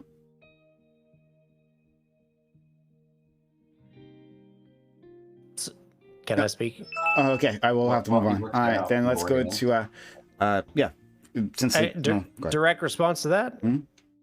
Yeah. So how about the Asian people that apply to go to Harvard that are currently like putting in law or they're filing suit against Harvard saying, hey, I'm not allowed to go to school because I'm not scoring as well. And is that inherently racist? The article that we talked about at the very beginning of this, stream, right? Talked exactly about this. Amazing. All right. I don't watch your stream, Prime. So sorry. Yeah, that's nice. But go ahead, Kobe, if you want to respond to that. I mean, I don't know. I think that's actually I think that could perhaps I could like string this into an argument to my favor. I think there are a lot of people, we're not white supremacists, not even conservatives, that have a different approach of how we should deal with racial inequality in this country. And I could very much see an Asian immigrant family that worked very hard to get where they are, not being in support of affirmative action that privileges African American communities. I don't think that is white supremacist. That'd be my take. But is that whiteness? No, I at the beginning of this, I said I don't even like the concept of whiteness. I critique that as something that I feel like is a little bit too much of. I agree with you. That was my bridge. You're throwing a match on the bridge. Whiteness, to many times, is used as a bit too much of like a bit too much of like a vague term to encompass anything. And I agree. There's somebody who can say, well, technically, actually, that is the example of Asian Americans not wanting, or Asian American parents. I don't even know if this is true. That Asian Americans, on average, don't like affirmative action. But let's say that there's a specific like group that is trying to do this. That's actually an element of them adopting whiteness. I think that's too broad. That's too as sociology speak for me. Okay, I agree with you there. Turk, do you think that a good person can do a bad thing and still be a good person? Yeah. Okay, so then I think what people are trying to get at is that these people might not themselves be white supremacists or racist, but they might be doing things that unintentionally contribute to those systems. And so they would say, oh, you're doing a thing that's bad, but you are not a bad person. Yeah, Prime just admitted to that similar train of logic earlier. Do you agree or disagree with that assessment? No, I completely agree. As a human being, I make mistakes. I am not perfect, and I have done certain things that people would find reprehensible. Yes. But do you disagree with the specific assessment that people would make that there is some non-zero amount of people in the conservative, let's say, movement that are doing that themselves are not bad people, themselves are not white supremacists or not racist, but might be doing things that contribute to the systems of racism and white supremacy. Similar could be said of the opposite. So absolutely, sure. absolutely, you say it yes, could be said. Absolutely, could be said. But would you say? Yes, you're getting it. I mean, no. You can go and look at all the different major metropolitan areas that have been under Democratic rule for the last 30 years. Maybe might be a conservative. Sorry, yes, for using Turk. that word. I'll concede all of your points. Turk, for this conversation, I think that Democrats are more racist than Republicans. But what I want, but what I want you to, but what I want you to, but what I want you. Oh, that's a great. That's amazing to hear that. So wait. So I just heard Democrat policies are racist. I don't think that's what anyone said, though.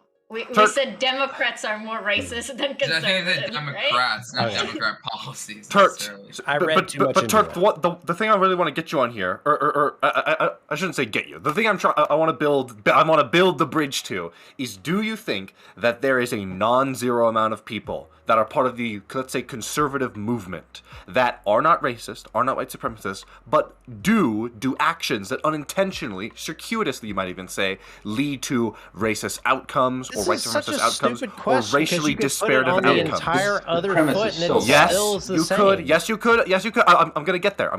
But before I can get to there, I need to know if you agree with me on that. Just get to there. Okay, we already agree that both sides are equally as bad at this well, I legitimately wasn't sure if that was the case. So, I legitimately wasn't sure if that was the case. Okay, so but if you agree that those people do exist then I think the question is, where do they exist more of? And I think that the people here are trying to say that if you look at the policies then that are widely accepted within the conservative movement, those policies, there are more of those policies that lead to those kinds of outcomes on the right than there are on the left. So then we would say that if those policies enjoy more support on the right than they do on the left, there are more of those people on the right than the left. So of all those democratic cities that have been in rule for the last 30 years, have been passing all this legislation to help prop those people out of poverty and get them out of these bad situations, those are good policies? So those are examples of systemic racism. I want to jump right there when he's talking about the program. Exactly, that's systematic racism. You can have a black guy at the top of the city who fucking shakes hands with Black Panthers, and the systematic racism isn't just fucking evaporate. Yeah, but is it so? This isn't a conservatism issue. I would burn the term white supremacy right now if we could make this. We're talking about it. We're talking about it generally. It's the topic of the discussion. We're talking about. Every single person on this panel has forfeited. We literally said, we don't think any of you are white supremacists. None of you are racist. I didn't think you were accusing me of anything. It's stupid to argue with this. The reply cannot be, do you think that's white supremacy? After we've been here for an hour. Do you realize that doesn't follow from anything that was said in the last 20 minutes? And yes, it does follow. Serious question. It does follow if there's like a brain deficiency. I agree. Serious question. Sure, and I think when I speak to you, there might be. But I don't know. I would never do that. Of course, I respect you in all your ways. Okay, all right. Not you, Turk. No, nope. We got. I'd like to jump in. Oh yeah. Okay, sure. Debate board. Then truth. Dewey. Yeah, I think the fundamental problem here that we're hearing from some of you on the panel is that we have these conservative policies. I don't know. You guys are suggesting that there is a direct causation between a national government public policy that results in these disparate outcomes that can be measured on sex, that can be measured on race. Katie, you're shaking your head, and it's so damn silly because that's exactly what you're saying. Disparate income or disparate outcomes is based on race. That's what you guys are talking about here. Would you mind if I clarified what we're trying to say? Please do. Okay. We're not saying that there's a policy currently creating that. We're saying that there was policies in the past that have caused that disparity, and now we will have to take active policies to counteract for it. And when we don't take active act to counteract for it, we are preserving the status quo. So we are not saying there's a policy right now. There are a lot of policies putting Black people down, but it's not because they hate Black people. There has been things decades old in the United States that have been ingrained into the system in many different ways. And what I would like to ask the conservative members of the panel is, do you agree that there's a disparity between white people and Black people in the United States? And what would be your conservative approach to fixing that, if you are even interested in doing that? Well, Katie, I guess that depends on what that disparity specifically is and whether or not there is a public policy to it. Oh my God, you're being just obtuse. Do I need to count it? No. You are talking about a disparate outcome that can be measured on a racial basis, right? Conservatives would approach that and ask you, well, what is that disparate outcome? Is there a tool in the federal government policy arsenal or even within its authority to take? And even if there was a tool, would it actually address it? Because, and this is something getting back to Kobe's earlier point, that the left will not give an inch on, you guys want to pretend that every disparate outcome that exists on race or sex or whatever is always a function of public policy, intentional or otherwise. Can I ask you a question? Please do. Do you think police in the United States, not in the relation to Black people, but generally, do you think that a lot of people die in the United States more than they should in the hands of police? There's an implication there I can't fathom. The word should. What is the proper number? What are we going to say that anything 0 plus 1 is too much? That's what you're being asked, is what's your opinion on that? What's my opinion on what? I mean, the premise of the question is I think in incoherent. the richest country on Earth, or one of the richest countries on Earth, that the amount of police that kill people should be pretty low. They should have we should have a bunch of gadgets. It is extremely low. It's not low enough. Not low enough. Not low enough. He's there asking you you what is we low can't argue objectively so maybe about that's it's your not low answer. enough. You don't think too many people die at the hands of police. Okay, so that would be your answer. I mean, wait, Kate, is that really a fair framing? I mean, that is kind of fair, but it's like, that's her I mean, point. He That's just, the whole he just point of the literally reiterated what he said. I'm not taking him out of context. I'm not doing anything malicious. I asked a very specific question. He literally, he won't say yes or no, which is fine. Because there is no yes or no answer to your question. Yeah, there's no right answer. It's a yes or what? No. I'm not asking for a right answer. You're asking me, is there too much? It's like asking, too many police killings? Did the right number of houses burn down in the U.S. this year? It's and it's silly. like there's no answer to that. Brento, if I asked you if it was if too many houses were burned in BLM riots, you would be able to give me a yes or no answer, correct? True, right? Yeah. Okay, but you can't do that in terms of how you understand American How do you policing, determine that because zero it relates to Black and white, but generally all people. You can't give me an answer. If you think too many Americans die in the hands of police unjustly, you cannot give the answer. The correct answer is any people that die in the hands of the police is too many. So the answer is always yes. All lives matter. Oh, excellent. Let's work from there. It sucks that there are police killings and zero police brutality. Unlikely. No one disagrees with that. No, but I didn't say that you were. I asked you a yes or no question. So you do think that too many people die in the hands of police? If it's more than 0, then of course. There's too many. That's what I don't get. Too many implies or suggests that there is a correct number and that anything less than or equal to that would be acceptable, and anything in excess of that would be too many. That's the premise of your question. Okay, but dumb. debate board. And would you like me to reframe it a little bit? Would that help? So I think that we generally understand that statistically less people die in the hands of police in nowadays Germany than the United States, statistically. Mm-hmm. I'm going to trust you. I don't think you're lying. Go ahead. If the United States is a first world country, it's the richest country in the world, the conditions seem pretty ripe for things to be. Do I think that too many people die in the hand of German police nowadays? Yes, I do. Do I think it's not comparable in terms of like the proportionality to how it appears to be in the United States? I think it's non-comparable. Do you disagree with that?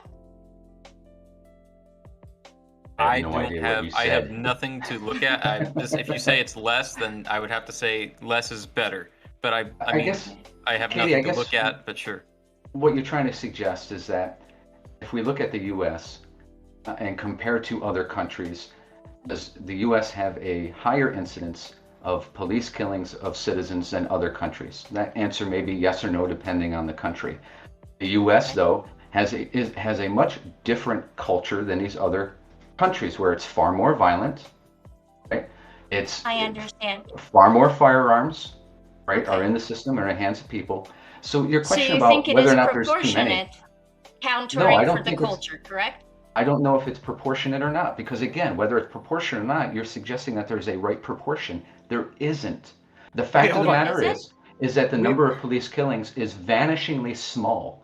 Okay, hold on. This is an article from 2015. It's not 100% recent, but 2015. Black Americans are more than twice as likely to be unarmed when killed during encounters with police as white people, according to a Guardian investigation, which found that 102 of 464 people killed so far this year in incidents with law enforcement officers were not carrying weapons. I think that obviously we can agree that fucking no one should die, but we can see that they're desperate outcomes. Desperate outcomes. I've been using this word the whole night. What's the proportion of race that actually commits crimes versus not commits crimes? No. They're not. No, that's off limits talk. We can't talk about we cannot talk about the proportion of crime or the overrepresentation in the commission of crime, because then you'll be advised that, oh, hey, they had no choice. They were poor, so they had to commit crime, and therefore they have a likelier relationship with the police than whites do. It's just hocus pocus. Can I try to complete my point? Hold on. Let me say something real fast. Let me say something real fast on the whole disproportionate amount of presence of crimes or data. So you can Google this right now. You can look up discrepancy in legal system or sentencing. So now this is someone who's already been captured, already been convicted. Now we're sentencing them. There is a distinct difference in how blacks are sentenced versus whites for the same crime. Now, logic would dictate there's no reason for that. Different criminal backgrounds. Okay, let's move on. Logic would no. I'm saying same. Yes. I'm saying when you take that in account, I can send you articles right now. I'll send you links. Katie's point doesn't require us to get into the specifics. Real fast, because I wasn't done. But whoever wants that link, I will send you the link. You can also go find. There's multiple articles. There's multiple articles on the subject. Like, this isn't even controversial. And it's also not really that shocking, or it's pretty obviously intuitive if you conceptualize that biases exist in courts, unless you think they're infallible. And then one just has to wonder if racial bias is a phenomenon. Like, this is not a stretch of the imagination. But anyway, so we know that exists, right? So then now logic would dictate if that, then it's likely that also exists in policing. So if you see disproportionate numbers of people being arrested per capita for the same crime, why would you immediately assume they must be committing it more and not wonder what portion of that is due to racial biasing in the policing? Unless you already have a preconceived bias that you can't wait to, oh, see, there it is. There's the proof I needed. Blacks are more criminal, which, by the way, opens up a whole new discussion that I don't think you even really want to have. What are you even suggesting? Are you actually saying, well, no, blacks are more criminal?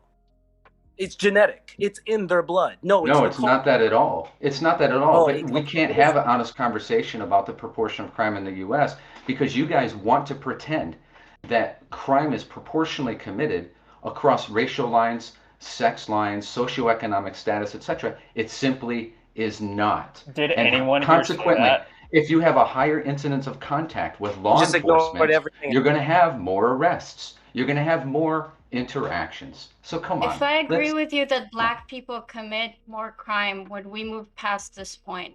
I don't mind. I don't mind either. Go ahead. That's not even a. It's just like a statistical truth. Like, I don't understand. No, can we do it? Can we? Then we're good. Then we can move past this, right? Everyone, hold your right hand up. Yeah, We're conceding it's your fine. point. Move on. It's okay. Move on. Yeah. All right. The Great. disparity comes out a lot My of right times hand's in on the sentencing. different side than. Okay. Like a lot of the times, a lot of the disparity comes out in sentencing. Like I'm scrolling through one of these neo-Marxist fact sheets here, and it's telling me all these fucking studies from the American Sentencing Commission, which was talking about. I just lost that one. Or from the Michigan State University, it's talking about desperate sentencing of same crime committed between black people and white people, and black people getting much fucking harder sentences. Or when a black person kills a white person, the sentencing being like 3 times as severe as when a white person kills a black person.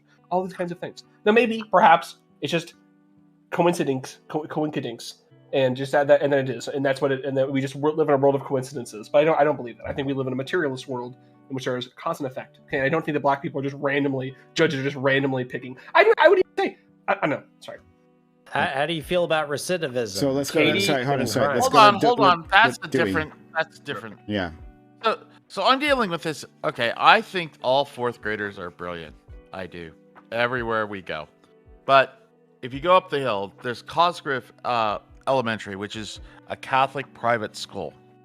And then just within 5 miles, where I was supposed to be teaching, we're supposed to do a music program. Now, the only way to do a music program is that you have to do this. You have to be contracted with the state. The parents have to pay for it, okay? And it has to be $20 for 1 month for 8 lessons. If you go to the Catholic school, there's no such rules like that. And so, because the school district, we know that if kids get music, they get chess, they get these after-school activities, it'll increase brain function, it'll increase learning ability, it'll increase their adaptiveness, it'll increase their whole well-being. And I don't think that because somebody's born on one line inside some state, there should be a different outcome. There should not be different funding. If anything, if you come from a low-income situation, you should get more funding. You absolutely should. It costs more. We should be doing that. We should be reducing class sizes to even more stringent, to be 15 kids per class. But we actually do the opposite. Okay. I think that... So that's a see. And I was sorry. I was just I thought you were done. I thought you were done. No, and who do you think goes to the Catholic school? Are they all black and Mexican? Who do you think goes to the school where we're in Granite School District, where we're going to be setting up this program? Catholics. The Catholics. The private. Not even all Catholics. Sometimes Protestants. they're not. Yeah, I'm just trying to say that in this case, what it is a stringent thing by the Republican government to make it so it's tougher. Teachers don't get paid nearly as much. They even come out. They say the quiet words out loud that this is for a female's job. That they're not really serious. If they were really serious, not saying this, Dewey. You are lying right now. Republicans are not behind low teacher pay. That's what the legislatures that I talked to said. They have this perception. Legislatures don't control teacher pay. Don't front. Okay. How many school districts have you talked to, Dewey? I can't even go. I can't even. Well, maybe they can, but they do not. They do too. In some states, they absolutely do. In our every single superintendent is paid 100. It's public record. Every single. Oh boy.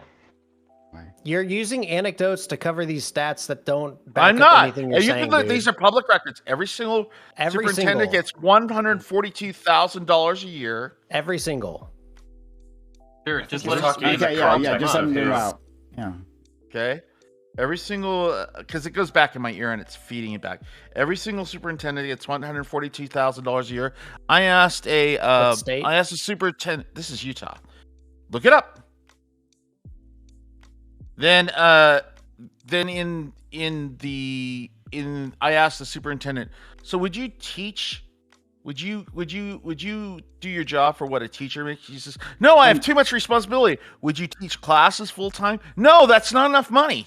Okay, so you won't. What was the number you said? I'm sorry. Where are we going with this? I'm more confused as to how this relates to our current topic. What's what I'm saying is that the you're system, factually already false. Shut up. Don't care. Where does this go? So and by the way, there are up in Summit. There's a little discrepancy too. So every single is so I don't. It doesn't matter. What's the is point what of they this? fixated Oh on. my god! Okay, I'm gonna move on. What I'm But trying the to point of this say- conversation, and like next 2 seconds, please. What is the point? Where are you going? What I'm trying to say is that they don't mean to be racist. It's just that they're so cheap that they're not allowing that the outcome is going to be that way.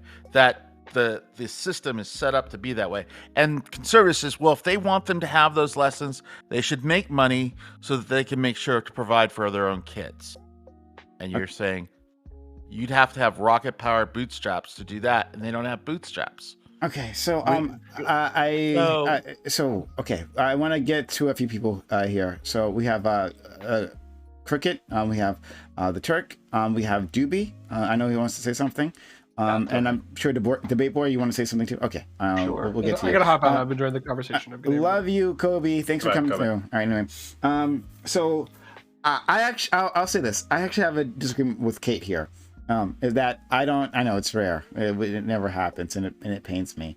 But no, I'll say that there are actively laws being passed today that are racist, right? I agree with you, but I'm talking to a bunch of people who can't even say that there's too much police shooting happening in the United States. Okay, what do you want from me? Too much implying that there is a right number. Dude, what do you want me to do? I get you. I feel your pain, right? I've been here before.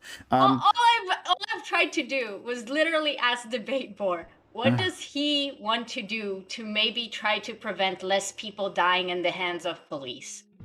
If he has any ideas, I would like to hear them. That is the only thing I wanted to ask. Okay, yeah. But so the point is that we actively do have laws like that when there's a federal judge who states that a certain state has enacted policies that are surgically designed to disenfranchise black individuals from their votes. Yeah, it's a racist fucking law, right? Racism has been done by that state legislator, right? And it was a Republican state legislator, of course. But racism has been done. Now, are all Republicans in that party, right? Are every single one of them racist? No, right? No, are they supporting a racist institution? Yes. So, like, oh, and there was the other one.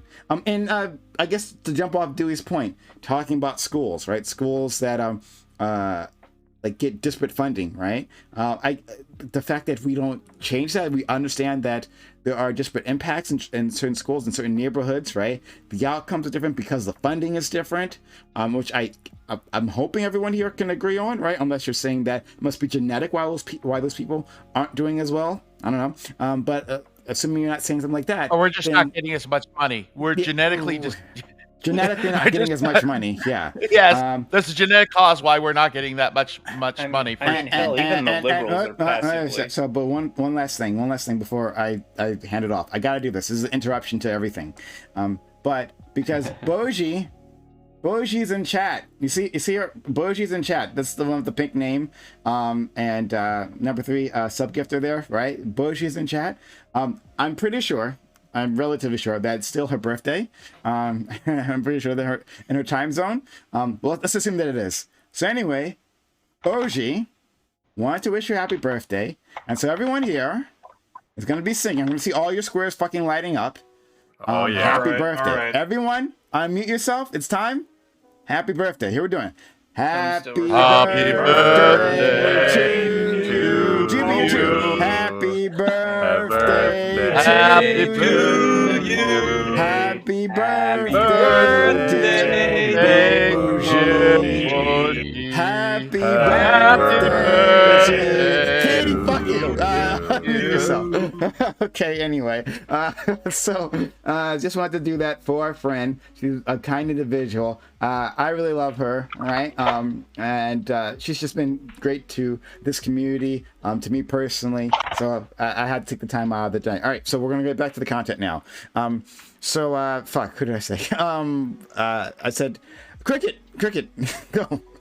Okay, So, if you say that black people commit more crime per capita, I think we all agree that that appears to be the case. And then you also say that this is not because black people are genetically predisposed to it, which we all probably also agree is the case. Then any other explanation you invoke for that crime statistic is going to be a description of systemic racism. Even in majorly democratic cities? Yes. No. It's Uniform Crime Report. Understand? Yes, the liberals I are want. Also, like, I want. They're also racist, but just in a passive way. Like, oh, okay. Cool. Thank you, Dr. K. I mean, being racist is not like part of like. Exactly, they're supporting racialized policy in a passive manner. Sure. It's just not white supremacist, though. I got you. Yeah, of course it's not fucking, Mein Kampf bashing shit, but like, the fact is you're still it's just passive racism. All right. And it's not passive necessarily it's not necessarily present day. Talking about, mate? It's not necessarily present day white supremacist ideology that has resulted in this disparity, right? Like it can be the case that present day disparities in the amount of crime that black people commit can be the result of systemic racism that took place in the past. It doesn't, often what liberals do, right, is that a racist system essentially gets institutionalized, like some point in history, 30s, 50s, whenever, right? And essentially it becomes sort of the fabric of national lawmaking, and then just nobody challenges it for years and years and years and years. How about local lawmaking? Does that still apply? Just the liberals don't like challenge it. How does local lawmaking apply to that statement? Oh, I've seen people who've got the big D next to their name support some incredibly racist policies. Okay, so would it be fair to say that these types of policies are racist to a certain degree, but they're not white supremacist? Yeah. They are policies that result in white supremacy, but they are not ideologically white supremacist. Would you agree to that, Dr. K? Yeah. These racist policies that these people put in place are in fact favoring white supremacy in effect. Like you don't see these people go around and like do this on the basis that they think that they just be like they don't like a certain demographic. No, we actually do. We do see that. We actually occasionally do. You do, but you don't have to see that. Hype Train. We're close to Hype Train. We'll get one more individual tipper. Subs to the channel, give bits or give subs. You've been appreciating this content. Like this content, help us out. Help us start a second Hype Train. And help pay for all this. So if you like what we're doing here, and we're always doing here, always providing this content, then assist the channel. Help us start a Hype Train. Okay. Finish your point. But like we of course we see people do like actual factual racism. We do it. It happens all the time. But yes, and passively. No, not passively. Actively. There's passive and then there's active. Yes, and we see both. I think that's where we disagree. So with these democratic, Rise, thank you for the 10 hot tier 1 gift sub. So I had to pause because we got money coming in. Vote Rice, thank you, much appreciated. That puts us at level 2 Hype Train. Level 2 Hype Train, help us get to a level 3 Hype Train. Help support this community if you like what we're doing here, and we're always doing it. We're always giving you more. Only Facts TV, thanks for 100 bits and boobs to you too. And Speedo McGee, thank you also for gifting a sub. Awfully kind of you as well. And that's 3 subs from you and 233 subs from Revolt Rice. Thank you. We're at 90% level 2 Hype Train. Can we get to a level 3 Hype Train? 10% left, 4.5 minutes on the clock. This is how I provide you with this platform that Turk can come on and aggravate the living shit on me all the time, right? If you want Turk to be able to have a home to aggravate me, well then support the channel, sub to the channel, give bits or give subs, okay? Help us out. A resub, if you got a resub ready to pop, use a resub, that helps the channel out as well. Continue your sub if you got a gift sub yourself, right? Or what's the other thing? There's some. Can I make a request? Sorry, go ahead. You want to say something? Yeah, if someone donates 20 subs, Only Facts TV has to come on the panel because he's been dogging me in chat. We got to get this motherfucker on the channel. Come on, love to see let's it. do it. I've heard exclusive emotes are available if you sub during a hype train. Exclusive emotes, and Speedy McGee gifted another 10 subs. Those like NFTs. So, thank you, Speedy McGee, for the other 10 subs. Love to see it helping us out. What? Are we doing extra time? No. Speedy, okay. Thank you for that. It's a huge help. So that puts us at a level 3 hype train. Can we get to level 4? We're almost there. 87% done. 87% done. 13%. We're like Prime. We're practically, yeah. Whoever said I don't support you in capitalistic entrepreneurship and getting more subs in your channel? You absolutely do. You absolutely do. Right? You infuriate my chat, and sometimes they like gift subs as revenge. Thank you. But yeah, help us out. 13% left. Subs to channel. Gift bits. Gift subs. Help us out so we can continue providing this content all day long. Speedy McGee, you're amazing. Love you. Beautiful. All right. But let's see if we can make it to level 4 hype train. All right, let's get back to the content for a second. I might interrupt you because we need money. All right, so let's get back to let's do Doobie. Did you say me? Yeah. Where do I start? Okay. So first off, that stat that you guys were talking about with the 20% disparity in sentencing, that's true. But where that comes from is from departures and variances in the sentencing guidelines that are non-governmental, like sponsored, right? So this comes, if you look up what a departure and variance from a sentencing guideline comes from, it literally comes from criminal history, typically. Their behavior in the court. Did they do this crime in conjunction with other crimes that they're being charged for later? Like shit like that, right? So this is why they tend to have a 20% higher rate sentence for quote unquote the same crimes, because they do tend to have a criminal history more often than white men do, right? So it's not because of racism. It's literally because of criminal history. Right? That's it. It's not, there's nothing that says that this is due to their race specifically. And in fact, if you look at a black woman, right, you'll find that there is no significant sentencing disparity at all between them and white women.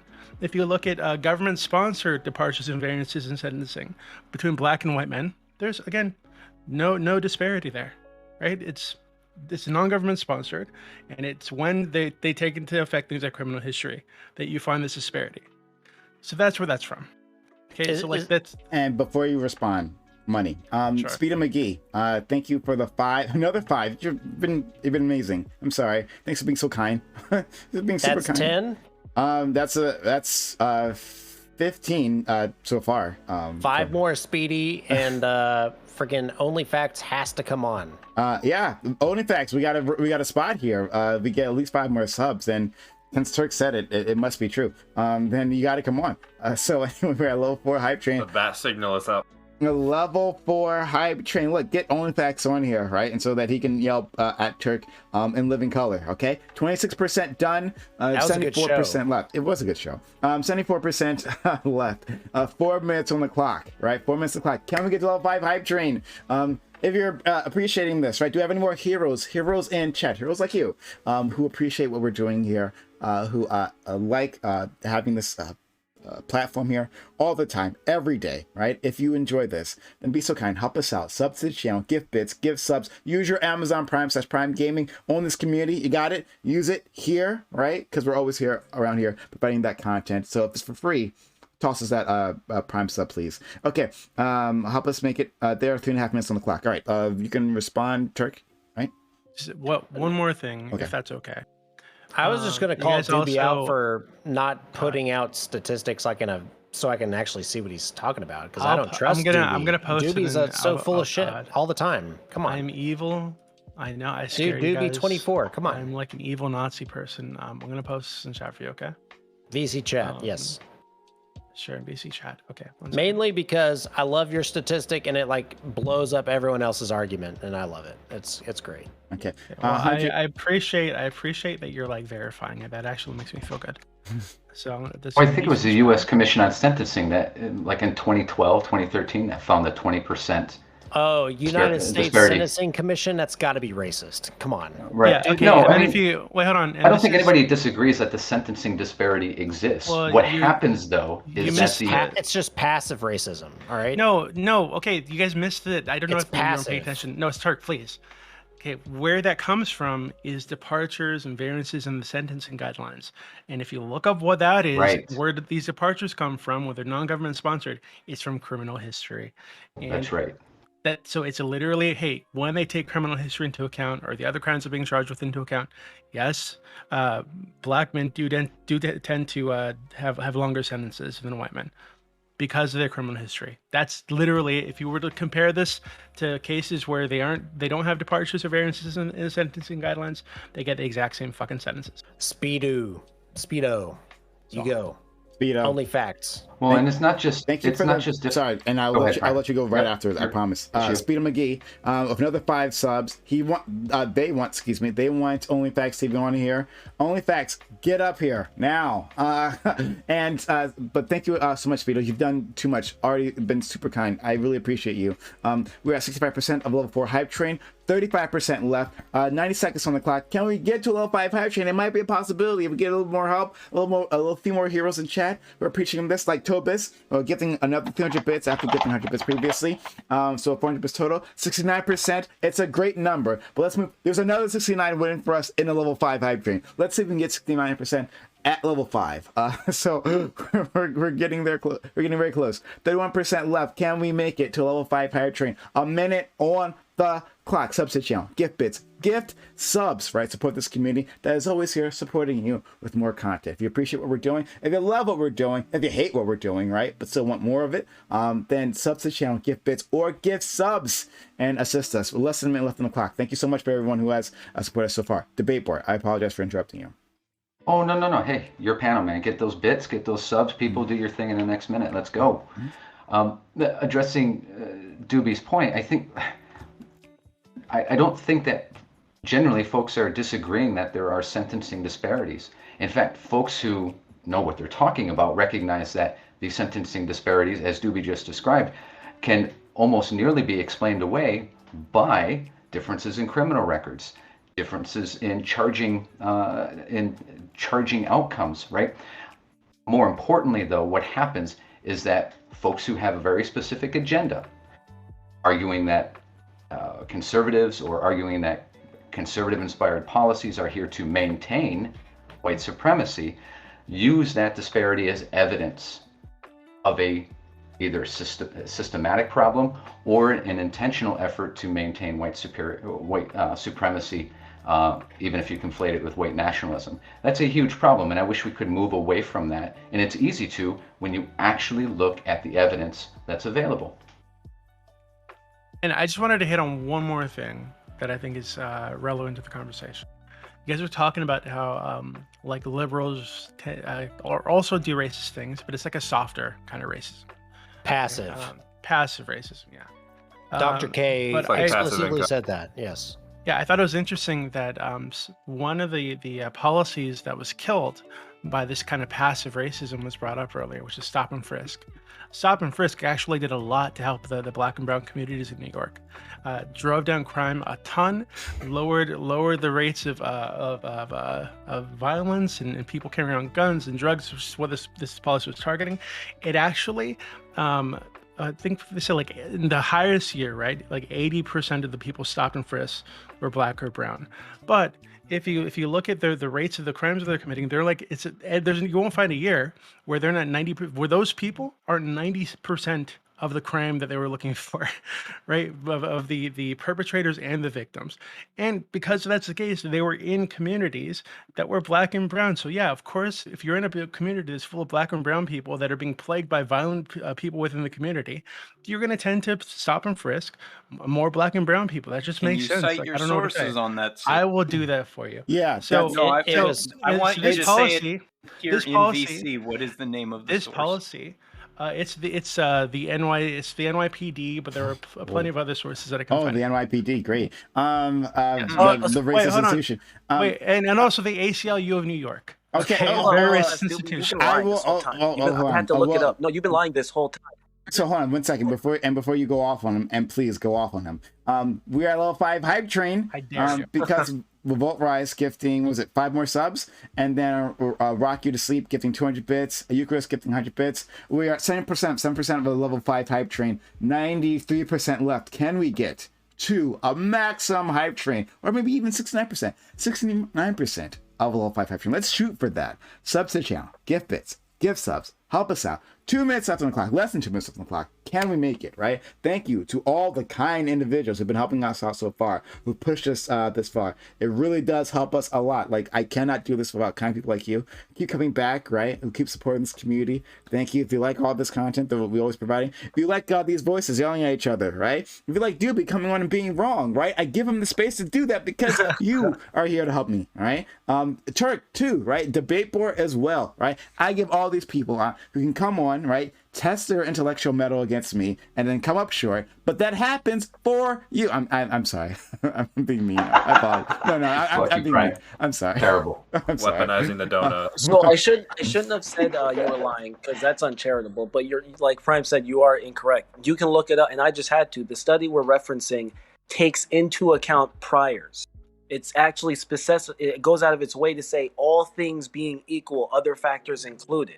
So, and it's like duh, because like you're absolutely incorrect. Read the words from the page for us right now.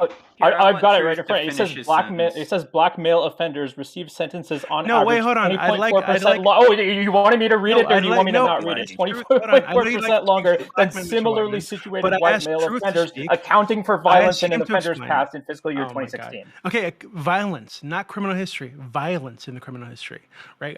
What I said was criminal history generally, which is what departures and variances in sentencing guidelines takes into account. Not just violence, right? So you're wrong. I'm sorry, but Truth, if you had something else to say that wasn't wrong, like what I'm reading it. Please explain. I'm literally reading off of it right now. They take criminal history into account. They said that all factors being equal. Where does it say that? So I've got a stat I can. Okay, hold on. Let me, because I'm on my phone right now and I might lag. Okay. From the University of Pennsylvania. Here, I want to hear Truth citation. Factors being equal, black offenders were 75% more likely to face a charge carrying a man. You're breaking. Sir. Lagging. Oh, I'm lagging. Son of a gun. Sorry, my connection's trash right now. It's all good. We can hear you. Good Truth. We can hear you. You just, I think sometimes you maybe move away from the mic or something. I don't know, but we can hear you. I think it's working now. So another stat from Stop and Frisk from University of Pennsylvania. What we can conclude from this, saturating high crime neighborhoods with extra police helped reduce crime in New York, but the bulk of investigative stops did not play a meaningful role in the crime reduction. So there was an impact in reducing crime, but the question is... more, yes, you will catch more. That's fucking obvious. So when you put more people into the areas that have more crime, that crime does get reduced. Or is it that... Did anyone dispute that? Yeah. Could you link that one? You don't dispute that. All right, well, there you go. Well, what's interesting is the year after Stop and Frisk was taken away because these liberals are so concerned about racism. The murder rate in those areas went up. It fucking skyrocketed. Right? And it was such a racist because the police policy. weren't there anymore to make sure that people weren't carrying guns around in their pockets. And it was such a racist policy that Bill de Blasio, one of the potential president candidates, continued the policy going forward and actually enhanced it to even increase the amount and the extent to which these police officers would stop and frisk. So it's like, I mean, that don't make it unracist that Bill de Blasio. Oh no, it's passive. It's passive. I'm sorry, it's passive. My bad. Passive income will change your life. It switches from systemic to passive because the D to the R or to the R to the D. Okay, gotcha. I mean, unless we're going to sit here and pretend that high poverty, high crime areas, high gang activity areas in this country don't tend to be full of black and brown people, and that if we went to New York and we went to the I don't even know any fancy ass cities in New York. The Hamptons. That sounds New Yorkish, and it sounds like there's white people there. I'm pretty sure it's in New York. Yeah. Yeah, well, we'll say Wall Street. Okay, if you go to fucking Wall Street, you're probably not going to find a lot of drug dealing or stabbing or muggings like in front of these fucking Wall Street buildings, right? That depends on floor 57. So, but you're going to find lots of white people there. Okay, so the police, yeah, they weren't focusing there because that's not where the crime was happening. That's not where people needed them. People in these poor sections of New York were being victimized by gangs, by muggers, by all these people, and yeah, because these areas tended to be high minority population, the people that were doing those crimes tended to be minorities. So if you're in those areas, you're going to tend to stop and frisk more minorities. But but you're actually helping these communities. And again, we can see that the year after they stopped this practice. Impoverished? Boy, that's not what the fuck we're talking about. If you want to talk about the reason, no, please. If you want to talk about the reasons of like this, I think everybody here will agree that there are socioeconomic reasons why these communities became impoverished in the first place. You could say it's a result of generational like oppression and racism and redlining and all these things. But today, right, these communities are dealing with a situation where their black and brown neighbors, them being black and brown too, are victimizing them, right, because they're in gangs or drugs or whatever the fuck it is, right? Because these areas have high poverty, and high poverty tends to lead to like high crime, right? So if you want the police to take care of that and to ensure that black and brown people don't need to be afraid walking down the street at night, you're gonna need the police in this area making sure that they're not being victimized by other black and brown people. I'd rather like, that's just the reality. Just not be impoverished. Well, I like fairy tales too. Okay, you don't get there overnight. So while we're working to get to your fairy tale, we need to make sure that these people can go walk outside and not be mugged. Right? I'm sorry. It seems like we aren't working towards it at all. So absolutely we are. You're way more likely to get out of poverty if you don't need to be worried about being shot in the back or shanked whenever you go outside. What the fuck are you talking about? So can am I coming through clear now? Yeah. Yeah, you're good, mate. I sent you in a DM. I sent you the link. The link is the article, the Michigan study that people are quoting, but based off the numbers, I'm guessing this is the one they're referencing. It's from 2014, Michigan State University. You'll see they list in the link I sent you. They list every single variable used in the statistic summary. Categories 1 through 6 are the ones pertaining to specifically criminal history. And then to the right, there's a series of columns that list the numbers representing like a numerical value of like what percentage of individuals who were being reviewed through the sample size had criminal history. And because it's a study and they're scientists and not idiots, you'll notice they made it equal on both sides when comparing blacks and whites, almost like they knew that someone like you might say, oh, criminal history. So it's 1-to-1 comparisons. Hence the utility of the study. Hold on, real fast. Hence the utility of the study. Otherwise, it wouldn't be quoted. You should have assumed that they would account for that. You shouldn't assume they wouldn't. But I sent you the link. I love you, but your name is ironic right now because you're peddling falsehoods. Okay, so there's lots of problems with what you just said. First problem, the most obvious problem, is that what I referenced was the United States Sentencing Commission, and that's what I posted in chat. So if you to say that I'm being dishonest or that I'm lying or that I'm wrong about what's in this thing that I posted, when you're looking at something from 3 or 4 years prior from some university, right? When I'm looking at the United States Sentencing Commission, which I posted for you in chat, that's obviously like not true. Right, so we're looking at two different things, and you're telling me about what's wrong in your study when I'm looking at my study. Right, so and my study's newer. And mine comes from the U.S. Sentencing Commission, which I'm going to trust more than some university. I'm sorry. Yeah, but that being said, I will look at what you posted. I haven't looked at this. Right, I felt more comfortable referring to the United States government and their Sentencing Commission when they looked into this specifically. But I can look at your study too and see if they have anything interesting to say there. And to be fair, I retracted my. I shouldn't have called you a liar. I didn't mean to say liar. But I definitely disagree. But the reason why I might have missed that. So we're quoting two different studies. Everyone's quoting the 20% number, and that number comes from the study I linked. So. No, that's not true. It comes from. Actually, I think it's referenced in lots of studies. The one that I posted from the U.S. Sentencing Commission also found that 20%. Mm-hmm. But what they found in the United States Sentencing Commission study is that this comes from departures and variances and sentencing guidelines that come from criminal history, not just violent criminal history, but criminal history generally, right? When they're taken into account by these judges, and even not even just criminal history, it could even be the behavior of the defendant in the trial. Right, it could be shit Can like you that. Repost that? So I missed. Yeah, I'll post it in the chat for you. Appreciate it. So to go back to this whole soft or passive racism versus Republicans Man, that one and got you conservatives. shaken up, didn't it? Who, me? Yeah. Just keep going. Just keep going. No. Let Turk finish, please. No, I'm trying to get back to the topic of what the entire panel is supposed to be about. So going back to the stop and frisk, right? New York is a predominantly Democratic area, right?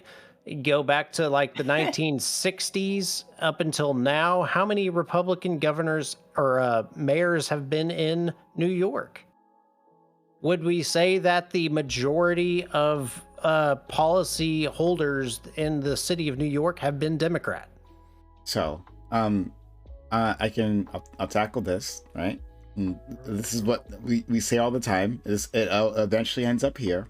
No problem. I can handle it, right? Democrats engage in racism, both passive and active. Passive. That's how we're doing this. Both passive and active. All what? Sorry, do you not hear me? Are you having some sort of brain deficiency? Okay, great.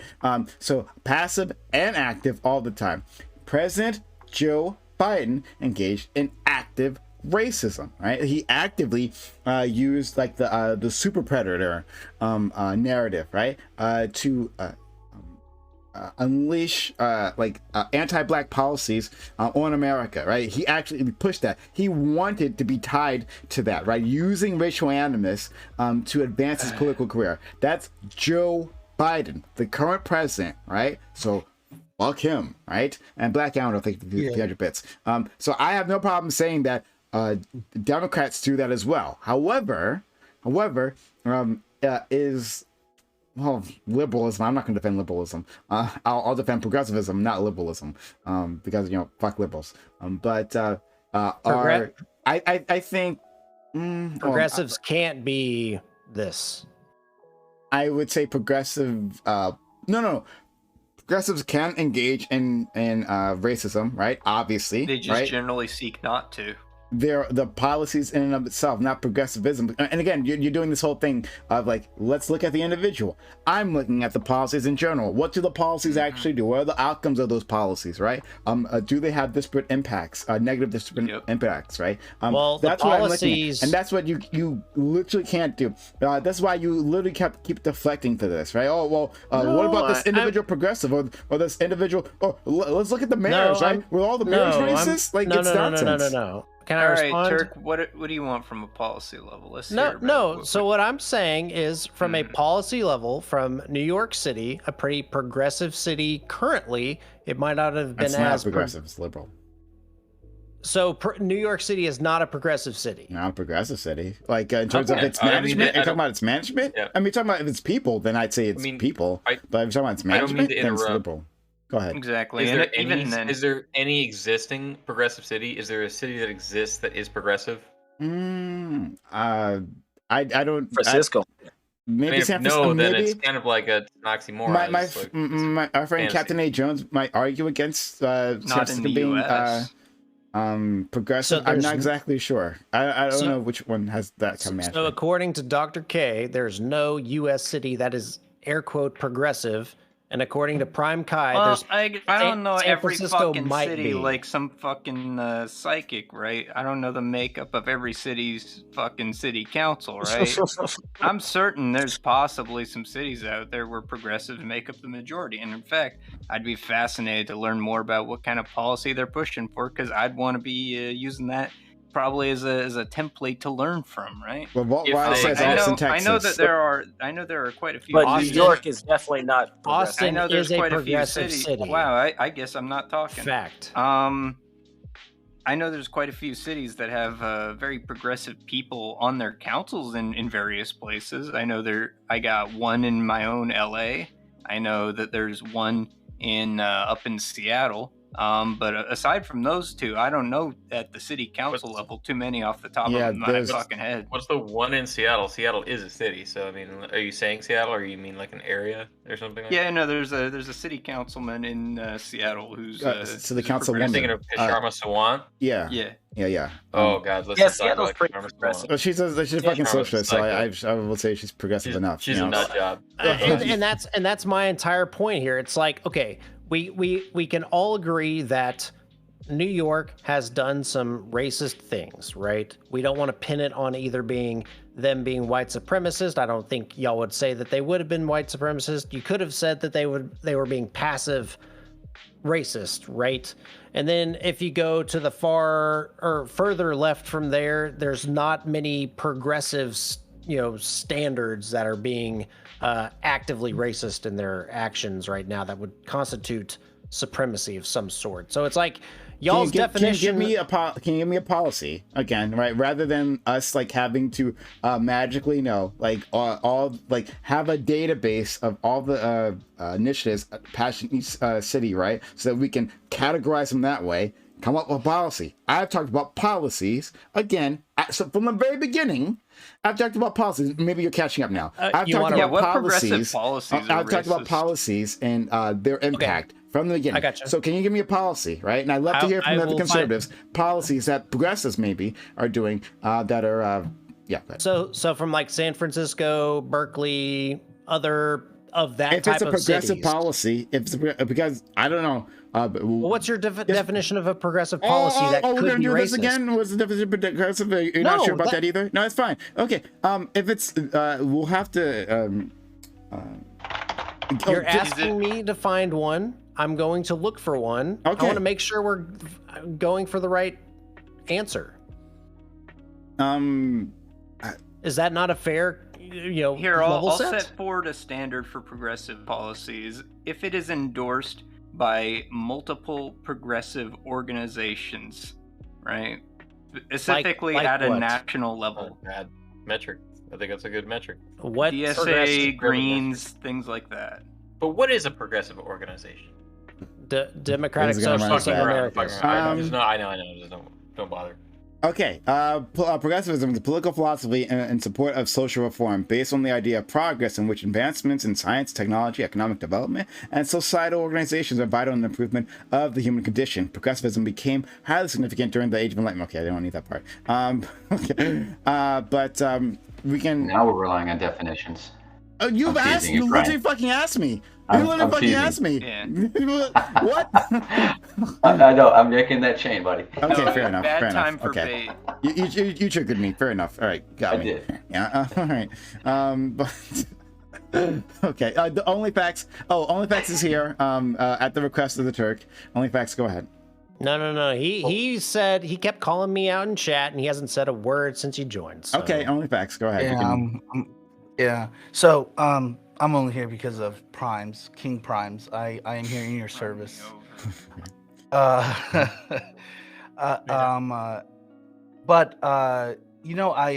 mentioned earlier to you, Primes, about Karl Rove. He had a famous playbook where he kind of passed it out and around to conservatives, and it was basically a kind of like a guidebook on how to deal with debates and interviews on TV. And if there was any like modern day embodiment of it, it's like by the likes of Turk and Brento and Debate Snore or whatever his name is, or their name is. I grew up in Alabama, and like a real American, I had a John Deere tractor. Your anecdote is strong, slim, dude. Come on. Shut up. Hey, Alabama, I'm enjoying this. I love John Deere. Keep it up. Yes, yeah, and on my American-made Roll John Tide. Deere tractor with Roll Tide. I went to Auburn, so War Eagle. But anyways,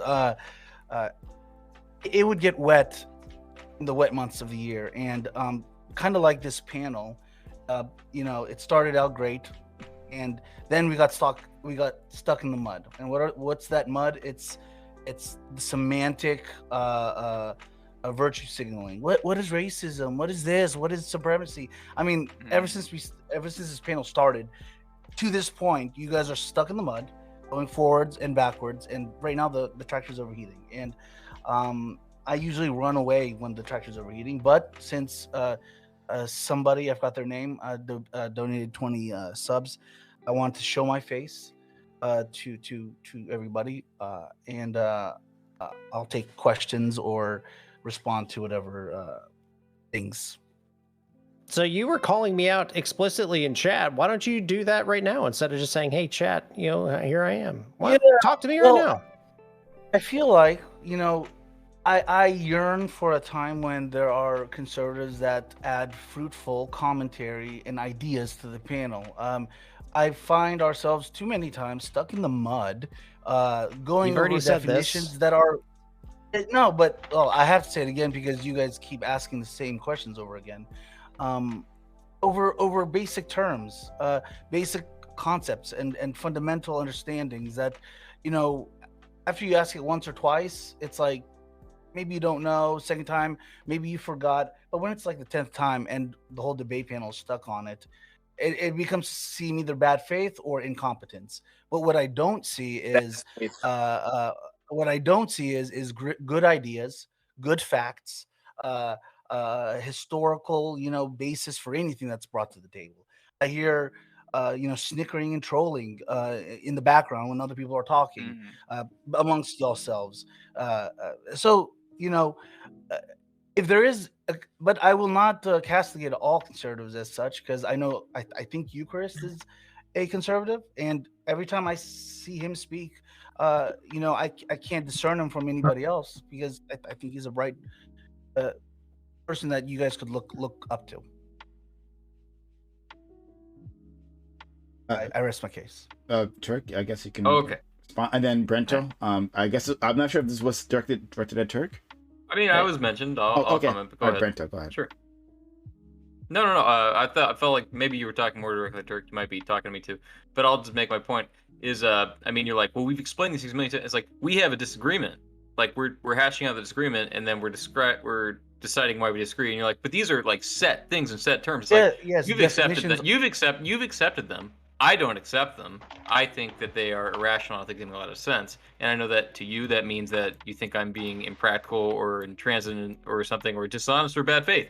I get that, but I don't accept them, and I don't agree with their implications, and I don't agree with their definitions. And period. And that's why I'm here, and that's what we talk about. We talk about other stuff too, and I enjoy that. And I know you feel like I'm bogging down this conversation, but I mean, literally, it's what we're here to talk about. I don't feel like I'm subtracting from anything. I would say there are common definitions and ideas that modern society, the modern realpolitik, which is what? keeps in mind. I don't see it, but go ahead. I feel like that's an appeal to something that I feel is almost like a superiority to a degree. Like you're trying to qualify your opinion by being like, the big people agree with me, and I don't know if that's true. So I'll stop you here. What is your definition of white supremacist? Only facts. I run away from hot tractors stuck in the mud. I'm not going to even define it or touch it. No. Literally, the name of the stream. Big brain. Like, conservative is white supremacy. Like, how can you be running away from that because like Prime said earlier, you guys seem to get almost like aroused at this. I want to know where you stand in the definition of what white supremacist is. That way I can start asking you questions about different policy options that may or may not be white supremacist. I believe the commonly understood definition or understanding of it is a system in America where there is a socioeconomic, sociopolitical hegemony that pervades from the founding of this country up to this point, and it pervades through a near watertight lock on the political power, the economic power of this country. And in order to uphold this system, requires a certain sentiments being held among peoples, and one of those sentiments is division. And instead of allowing those people to understand that the division is actually a class issue, you make it a race issue, you make it other religious issues, and you keep people deflected and distracted from what really ails them and hinders their progress. Okay. Now, not interrupt. Can I ask? You're saying when you're saying Brento, you're afraid to Brento, let me keep going. Let me keep going. I mean, yeah, so only facts. So would you say stop and frisk is a white supremacist policy position? Because it serves it can, so it may not have the intention of it, but it can serve in the interest of upholding a system of white supremacy. So is that yes? I know, or is that no? Yes, Yes. Wait, but can't you Yes, see but how with can't you see how you nuance. arguing against stop and frisk, which is protecting communities where they had massive crime issues? And we know that the crime went down in these communities, and when we got rid of stop and frisk, people started carrying guns and knives and drugs around again. And the Well, next year, the murders went up in those Doobie, communities, right? So the you're United opposing this States. policy that demonstrably lowered the crime rates in these communities where black and brown No, people are trying to that's go not about how their America lives. works. What do you mean that's not how America works? That's how reality Doobie, works. let me. That's Can I, how. We can I, had No, no, no. police can I start interject? these That's police how New service York investment to crime. City. There was a cool down effect in this area because these areas where they went in were hotbeds of crime and murder and drug dealing, right? So the police went there. People stopped carrying around guns in their pocket and knives and drugs, and then Okay. because there was a chance they'd be stopped, questioned, and frisked. And then when you took away that policy, they started doing that. They started carrying around those things again, and the murder rate went back up. So all the But black did and it brown trend people, downwards? all the no. If you look, You may have 1 year if you, where it in ticked 20 upwards, but what was the actual like long-term no, trend of that? yeah, you can. I can post the stats for you again, right? So it absolutely. I think it's the highest in like 2 decades or something in New York or something right now. I need to pull it up again for you. Is that adjusting for population increases? Yes, yes. Can So I answer? wait, hold on, wait 1 second. So so I think that given that this policy demonstrably, I think, positively impacted the people in these communities that are not criminals, right? Because I don't think all black and brown people in these communities are like doing drugs and murdering people and are in gangs and shit. Lots of them are just like you and me, just trying to live their fucking lives, right? And they're forced to live around these gang members and shit. So it helped their lives, and you're taking away this policy. Oh shit! Now they need to worry about getting mugged when they're walking down the street again. And how could you say that this isn't putting them in a position where it's harder for them to live their lives, harder for them to get out of poverty because they're living in a community that's full of criminals? Okay. In response, I would like to first mention this. One of the greatest things about America, and from what I hear of, especially of immigrants such as my father and of people, is when they go back to Europe, the Middle East, North Africa, is in America, you can walk down the streets, and if you haven't done a crime, if you haven't committed anything without due cause, you cannot be stopped, asked for your papers, interrogated, searched, or frisked. So that's one of the greatest things about America. Hell Now, yeah. at the French. very core of America, at the very core of what it means to be American, Vaccine as my hat passports, shows, France. like I said, Stop with the quips. It think instantly about it. refutes what he just said. Nobody's Just let him asking let for him your make his Yeah, let me- point. yeah, Just let me make his finish. point, Let me please. finish. First of all, vaccine cards is when you're actually going to a place and asking to get to some. I don't want to talk about that, but I'm talking about literally walking down the street and being stopped and frisked. You're walking between two trees, one tree on this side of the road to the other side of the road. I'm gonna walk between them. I have in America the freedom of under the Commerce Clause, under freedom of speech, freedom to what is it called? Freedom to congregate or whatever it's called in America without being stopped and frisked for any reason, unless I have done something or there is cause that I am up to something. But if there is a policy that systemically and statistically castigates and corrals a group of people that you think are more likely to do a crime, that's as un-American as it can be. Now That's you not how will this say works. that. Wait, let me finish and I'll let you get back. Sure. At me, Doobie. To say that it has positive outcomes, sure, it can. Well, let me say it this way. How do we not know that the negative outcomes are not greater than the positive outcomes?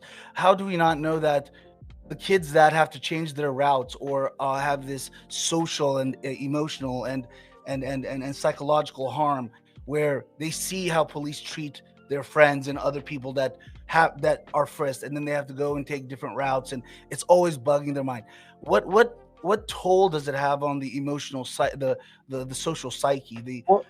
Imagine all that emotional energy being wasted. That's all that called a emotional pivot. Yeah, not even just that, but Doobie. So I looked up the study. I looked at what you're saying again isn't true on this. So at the peak of stop and frisk, crime actually went up. However, overall, on a long-term scale, crime has been decreasing steadily every year.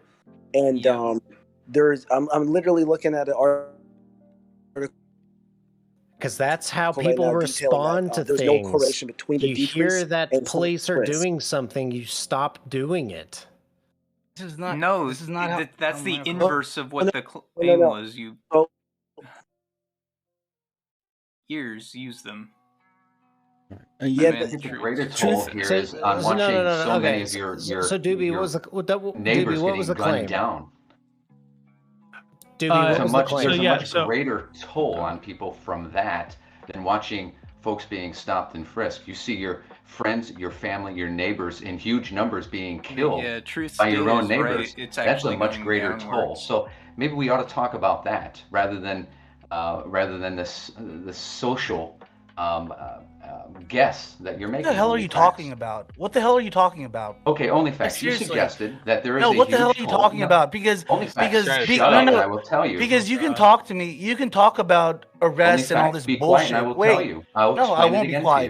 to you. Because you guys don't care about. Again, we don't care. Okay. No, you guys don't care. You guys Right, don't we care about don't the care. social investment in communities. You guys don't care about the social promise and investment for the future. Yes. You're full of shit. When You're just fabricating no, motivations you're the one to who's it. full of shit. That's When all. I mean, this is the No, same you're with imputing Palestinians and motivations to us. Israelis. Just When stop. Palestinians are made to go through corrals Now like animals. Palestinians. Of Okay. course, guys. What not I'm at all trying to say is that comparable. only facts appeal Absolutely to not a even social toll comparable. that is caused by kids choosing This to walk link a is- different route to school because they this see link- people I being can't stopped and believe that frisked. you guys like to claim to be the greater Americans, toll is the when those pro same kids freedom. actually see You their guys neighbors talk about being like to gunned be down the by their pro other freedom neighbors. party, but That's you more guys are important.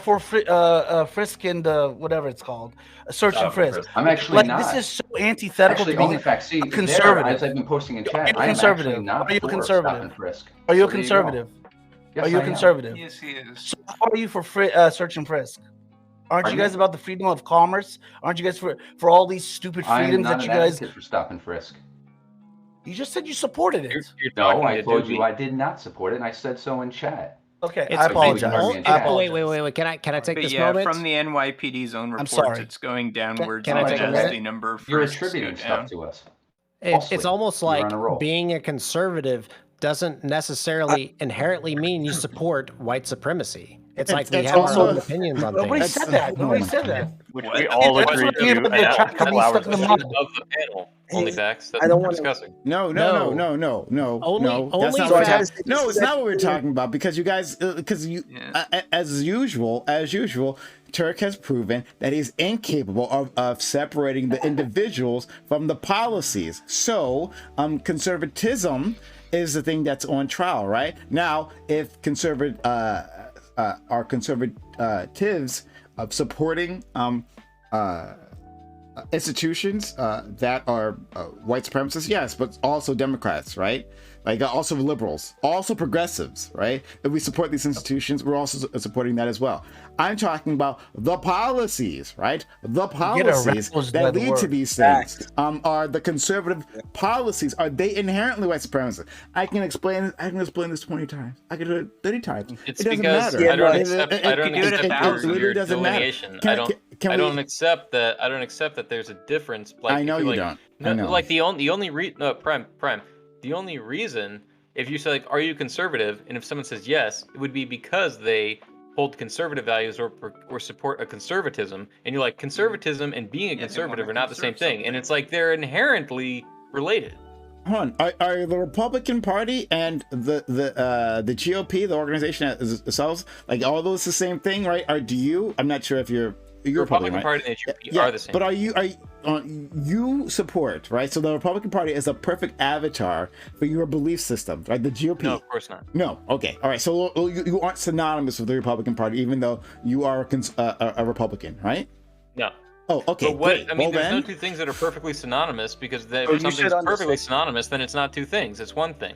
I mean, I'm just saying there's inherently like if you're gonna say you like, just ignored what he just said. What? No, I didn't. Are you being obtuse on purpose? No, I'm not being obtuse on purpose. We're having a So conversation. can we don't you necessarily repeat what agree. he said in your own words for me, so that I know you didn't just brush it off? Because that's what it felt like. I'll do the best I can, and if I'm wrong, let me know. But I'm assuming that you're saying that if well, I'm going to do the best to reiterate. GOP and the Republican Party are the same thing, but they're not like the perfect avatars of who I am in myself as a conservative, and therefore there are different degrees or different shades of what being a conservative could mean. Is that what I'm? Mute yourself, please. Am I right? Sorry about that. Yeah, no problem. So what you just said, I'm sorry, could you repeat it? I got slightly distracted. I Sure. I apologize. mean, maybe conservatism is a spectrum. Is that what you're trying to say? Yeah. No, not that it's a spectrum. And I guess you could, everything's a fucking spectrum. But simply that the individuals, right, the constituent individuals who are part of an organization or support an organization, right, don't necessarily support everything that organization does, right? I don't think, and Brento, I'm going to go on a limb here, right? I don't think you are the type of individual who would support the Southern strategy. Am I right or wrong about that? I'm assuming you'd be right. I don't even fully understand what that means. I think that's like I don't know everything. I don't know that one. But as far as I understand what I think it means, it was like to lock black people out of voting, or to appeal purely to white. Appeal to white racial animus. I see. Yeah. Okay. Specifically. Right? Gotcha. You don't support I don't that? support that. Okay. No. And I know you don't. Right? And I would never say that you do. Which is why I haven't said that you did, right? Because but the Republican Party certainly did, and certainly, I would say it still does. But I don't think that you yourself are that type of person. Now, if you are supporting the Republican Party or Republican politicians who are doing that, who are pushing the Southern strategy, right, in all its various incarnations, then I think you are supporting a racist institution. I think you are. But do I think our friend Brento Box is a racist? No. Right? Okay. So that's fine. Okay. So those two things are the same. But would you say that I was supporting white supremacy? Yeah, white supremacy. Yeah, white supremacy. If the white Southern strategy is something, it's the sure. Yeah. Even though I could be conservative, support the Republican Party, but not support the Southern strategy, but you think it has them in their history, so therefore to support them, I am inherently or implicitly supporting white supremacy. Not in their history, in their present. And yes, supporting white supremacy. Now, I voted for fucking Joe Biden, right? If Joe Biden puts in, like he's been, I'm better now at this point, but like if he puts in some sort of white supremacist, like policy, right? A policy that's push white supremacists, then I support a person who is pushing white supremacy, right? Like the '94 crime bill. Yeah, like the '94 crime bill, I actually don't think that the North Carolina no, thing Doobie, before was hold on, Doobie, I'm sorry to cut you off because the last thing you said was false, and if you're about to give datas again, post it, please. Post it. You keep saying, "Oh, it's false," but you never post anything. I posted it. I already posted. Yeah, I'll post he's it. citing your own data, so where? Wait, hold on. No, you can't say that he's citing my own data when he said that he posted it. Where did you post it? The last thing you said, I posted it. I DM'd you it, and I put it in Twitch chat. No, you didn't. I'm about to post. Yes, I did. The last thing you DM'd me was about the 20% disparity in sentencing. So yeah, again. I was referring to the United States Sentencing Commission. You're referring to a study from 3 or 4 years prior from a university, right? I'm going to trust U.S. Sentencing Commission over university, but to be fair to you, I haven't looked at the university study yet, okay? And they both found the same thing, about 20% sentencing disparity, but the U.S. Sentencing Commission found a reason for the sentencing disparity, which is departures and variances from the sentencing guidelines. And if you look at what that is, it has to do with criminal history. So I just spent the last half an hour reading through the methodology of your study, and it does not say that. I read the entire fucking thing. I just spent the last half an hour reading every word of it. I'm seriously questioning your rating comprehension, mister. Because I don't think you've read the entire thing. I really think so. No. Then here's what you can do. Do you see how if you look in VC chat, I clicked out portions of the sentence variation and departure guidelines for mint lemonade. If you can do that for me, if you can just clip out portions of the study where you read something that says that I'm incorrect about what I've been saying. No. What I'm saying is that what you said isn't there. So no portion of what I. Okay, now you're just absolutely full of shit because I literally clicked that earlier. The entire thing over the last half an hour. Then you got to read it again, mister, because I'm going to post it again. No. If you read this, that is exactly what I've been saying. It's from the fucking first page of the. Doobie, let me take it. You have no idea what you're talking about. I'm sorry. No. Not though. So Cricket, explain to us in the 30 minutes you read on the entire methodology why is what Doobie is saying incorrect. because he's saying that the variance based between on the study you just read, Let him not finish, your Turk. interpretation Shut of it. the Yeah, fuck I'm up, trying to answer your question. He's saying that the difference between black and white sentencing is explained by the difference in criminal history between the two groups, right? There is some talk about the difference in criminal history between the two groups, but the study does not conclude that that explains the difference in sentencing. You're absolutely full of shit. Because what it says specifically is that it's explained by departures and variances in the sentencing guidelines that are not government sponsored. Yeah. Post So this again for finds you, Mister. within- And the reason I posted a second article for you is because that second article explains exactly what the fuck departures and variances from the sentencing guidelines are. I got what and the, where what they the come departure from. thing was. If Okay, they then divided why the fuck are you questioning me? Because because that's what exactly the way what you're it says. describing it is not correct. The way that they did it was they divided the Then people. read it. I'm going to fucking listen, describe the methodology read, right now. Read the departure and variances and sentencing did. guidelines primer. I did, Okay, and I'm going to tell describe me it where right in now. there okay, I did, go and for I'm it. going to Go describe for it right now. They put the people Don't into describe 6 it, read it. categories based on Don't different describe criminal it, read histories, it. and within each category, that's where they looked for the disparities between the black and white sentencing outcomes, and that's how they tried to account for the differences in criminal histories was by putting people into the 6 categories. And within the 6 categories, they still found differences between black and white sentencing outcomes, and they had enough data to do that for 3 different categories of crimes. They had firearms offenses, they had drug offenses, and they had fraud offenses. And in all 3 categories, for all 6 groups, they still found differences between black and white You're sentencing outcomes. absolutely like brain I dead just right now read because it. I understand the specific crimes that you're talking. Okay, but where we're talking when I say departures and variances and sentencing guidelines, and where those come from, they come from criminal history, among other things. So it's not specifically the thing that they're being charged with then and there. It's not that they're being charged with a gun crime or that they're being charged with a murder. It's that hey, they're being charged with a gun crime and they have a history of being charged with gun crimes. No. They totally they're being charged. They No, did not acknowledge. that they have a history of gun crimes. Oh that they my have a God. criminal They did history. acknowledge the effect of criminal history on sentencing. That they did not conclude that that explains the disparity in outcomes. It's literally in the first fucking page of the thing. I don't know what the fuck Read you're it talking out. about. Sorry, did you read it out? Can you at least say it's the first page? Then read that part out, please. Okay, so I'm gonna go to the first page. For you. I'll read it for you if you'd like. Please. Okay. So there are 4 sections. Right? So the first section says black male offenders continue to receive longer sentences when similarly situated white male offenders.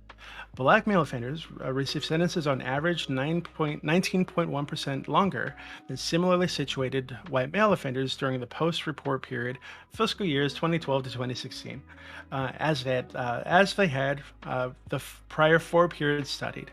The differences in sentence length remained relatively unchanged compared to the post-Gull period. Number 2 says non-government sponsored departures and variances appear to contribute significantly to the difference in sentencing length between black male and white male offenders. Yes. Black male offenders were 21.2% less likely than white male offenders to receive non-government sponsored downward departure or variance during the post-report period. Furthermore, when black male offenders did receive non-government sponsored departure variance, they received sentences 16.8% longer than white male offenders who received non-government sponsored departure or variance.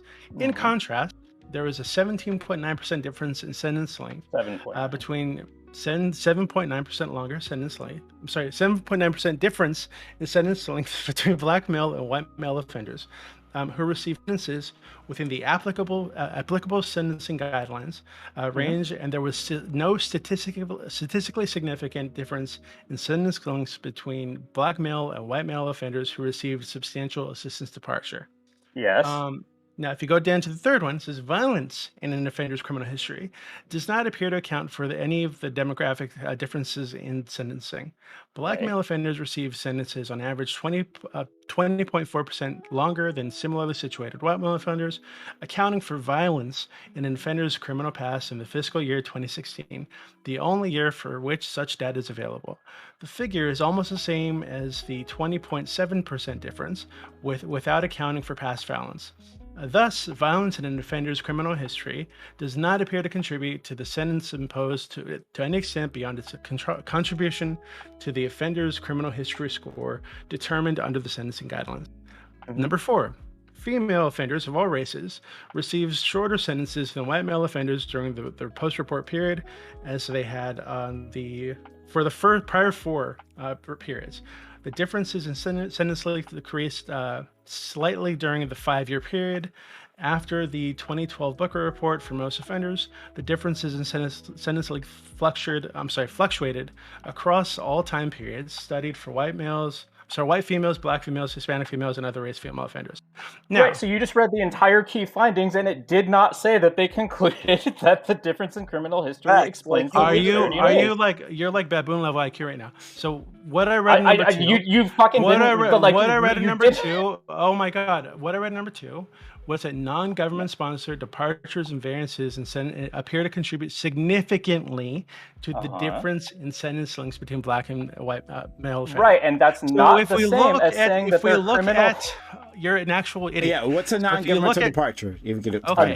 So if I've posted all of this for Mint Lemonade, right? Because he asked me the same question in VC chat. Okay. And if you look at what that is, right? It's there are upward departures and down 6 categories in the methodology. Please, there are upward departures and downward departures.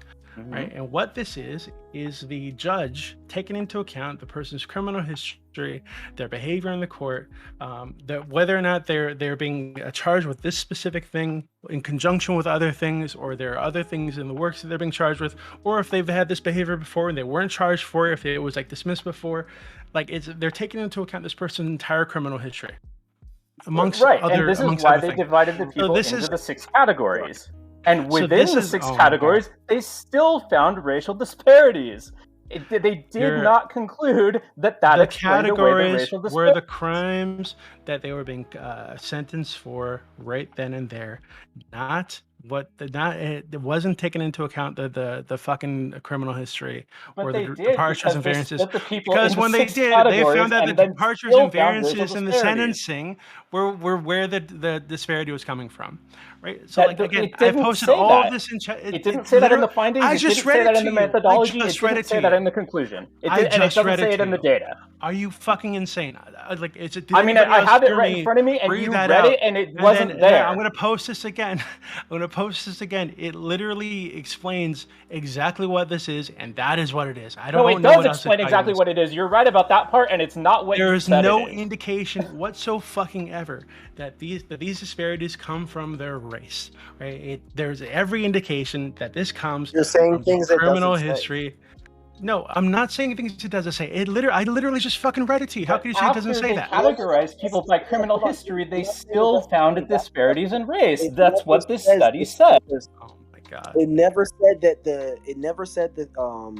So when you're saying like, oh well, obviously the judge is taking into account. It's not saying that. It didn't say any of that. You're inferring that. That is what a departure that part of what he said is. That's where it comes from. It is true that the judges take into account the people's criminal history. It's not racism. It's not stated. It doesn't state it is or isn't. It doesn't make a claim on it, and it doesn't act as if this now explains like, oh, clearly. So we're doing racism of the gaps. It partially explains. So we have right here a study that points to the cause of this disparity, right? And you guys are saying, well, hey, the cause is there, but it could be racism, and we just don't know. You guys are literally doing racism of the fucking gas right now. I don't know what we could provide you that would indicate to you that this wasn't racism beyond just absolutely equal sentencing across the board for every fucking race, which is just not going to happen. This study does not address the question of whether it is racism or not. It says that the racial disparities still exist after they divided people into the categories based on their criminal histories. Whether you want to describe that as racism or not, the study does not answer that question. You're exactly absolutely full of shit in like every way, and I just broke it with you again and again and again. I'm sorry. I'm being a little slow here. I'm being a little slow. Okay. With these departures, I don't fully understand. If you could, Doobie, if you could try to explain it to me more clearly. There's a really good quote about it in the notes. Let me find it. Yeah. Because I don't actually get it. So like this is what everything is hinging on, and unfortunately, I just haven't understood it yet. Yeah. So sure. So the things that I posted, right? So I'm just gonna read some of these out for you. Well, hold on. Your own quote right here. I'm gonna nothing suggest in the guidelines supports a degree of upward departure based solely on the number of prior convictions. Like, is my reading comprehension taking a shit? Like, what doesn't that mean? The opposite of what you're saying? Page 40, footnote number 40. Under the guidelines, offenders are assigned to one of 6 criminal history categories based on their prior criminal history. The criminal history score establishes the CHC for an offender, and then it has a note for that, and then it says the CHC, along with the final offense level, determines the sentencing range under the guidelines. The commission regression analysis controlled for what it called the presumptive sentence in each case, which is the bottom of the guideline range that applied in the case. The variable accounts for the fact that the sentencing judge must properly determine the range and consider it when imposing sentencing. This variable was statistically significant in all time periods studied. Therefore, an offender's criminal history, whether involving violence or not, has an effect on the presumptive sentence that's applied in each case, right? So that's whether involving. Exactly. So the fact that they don't line up with that system shows that there's a bias that is outside of prior convictions, and it has nothing to do with criminal career point, which is what they're calling it. Shows that there are racially disparate outcomes. Now, whether you want to call that racism or not is a question that the study does not answer. But the racially disparate outcomes are coming still from exist the in the data, even after they divided the people up All right. into the 6 categories. All right. I'm not sure if we're gonna get more progress on this, right? Especially since I don't know what a departure is. I'm sorry. Maybe I'm just being slow today. I don't understand what a departure is. But okay. I got it for you. A departure just means like they set up a guideline from the Fed on like, hey, judges, this is how in general you should be treating case by case. Okay. And then a departure is like a departure from that. Like they're basically taking it on their own to do their own thing. Okay. Yeah, that's right. Oh, okay. Oh, that helps a lot. Thank you so much. It's when the sentence is longer or shorter than the baseline. Okay, and there's an upward departure when it's more, and then lower. Okay, thank you. Right, and so what they found was that these disparities still existed. Now they were not at the 20% level. You know, they were like, you know, here let me find what they were. It was like 6% for one of them and like 9% for another one. So the dividing people up into the categories explained away part of the disparity, but not all of it. Okay. Exactly. Yep. Yeah, I don't. Then, Doobie, I'm also a little lost in how you're resting your case. If that's what it was, I didn't know what the fuck you were talking about before, so it was making it very difficult for me to parse your words. But if that's the case, then how does it prove? Like, what? Sorry, what do you? Before I say that, what do you think that proves? What it proves is that this disparity in sentencing isn't coming from any kind of like racism or racial animus. It's coming from these judges being dealt like with or dealing with offenders who have criminal histories. These criminal histories, which if we know in this country there's like a high recidivism rate. We know in this country that Black and brown people disproportionately commit lots of crime, right? Disproportionately involved in gangs. Right. So when we have some of these people in front of a judge, right, and these people tend to be to have criminal histories or be involved in gangs, when the judge takes all that into account, he's gonna give them a higher sentence than he would a white person who doesn't have the criminal history, doesn't have the gang affiliations, doesn't have any of that kind of stuff. Right. So That's makes sense. mostly correct. Yes. So it seems, right, we can talk about why these groups tend to have like higher criminal histories or tend to be involved in gangs, and we can talk about all the socioeconomic reasons things are that way, right? We can talk about how to fix those things that way. But right now, given that that's the case, right, these people tend to come from high poverty, high gang activity, high crime areas. When they tend to have criminal records, when they get in front of a judge, they're going to get longer sentences than a white person who gets in front of a judge with no criminal history, no gang affiliation, none of this. And in addition to that, black men specifically have gotten sentences longer than white men with similar criminal history. That part's the important part. The fact that they're in front of a judge, right? And you're comparing that to someone else who doesn't have a criminal record. Yeah, I would expect that. I would expect that if you compare just white men, that someone with a criminal record would get a longer sentence without a criminal record. That's okay. That's not an important point. You guys are missing a 9.2% difference for drug offenses, 7.4 for fraud, and let's see, what was it? 6.0 for firearms. Okay, but you guys are missing, because what I said earlier is it is criminal history among other things, right? So if we look at the upward departures, right, it kind of gives like an A, B, C, D, E of what could be considered, right, for an upward departure. When the judges do this, they need to write out exactly why they're giving this upward departure, right, from the guideline. And number one is prior sentences not used in computing the criminal history category. For example, sentences for foreign and tribal offenses. Number two, prior sentences of substantially more than 1 year imposed as a result of independent crimes committed on different occasions. Number three, prior similar misconduct established by civil adjudication or by failure to comply with administrative order. Number four, whether the defendant was pending trial or sentencing on another charge at the time of the instant offense. Or number five, prior similar adult criminal conduct not resulting in criminal convictions. So and none of them says like it's because this is a Negro. Is that your none of them say that, and we know that Negroes are more likely to have a history of all these things that I just laid out. And that is why they separated them into the six categories. But the overall conclusion of this study says that after they controls for all these demographic factors, that black male offenders continue to receive longer sentences. Now, within that amount of the sentences that they continue to receive longer sentences, they acknowledge that the departures played a significant factor. So they're saying, yes, okay, we know this. A gap of 10%. Departures play a significant factor of 5%, but that doesn't explain the other 5% that's still there. They never said that departures explain the entire disparity. They just said departures were a significant part of this disparity. Just to nitpick your language, it's not that what they said was that the criminal history played a role in the departures, because the departures are just the differences in sentencing. No, the departures aren't the entire difference in sentencing.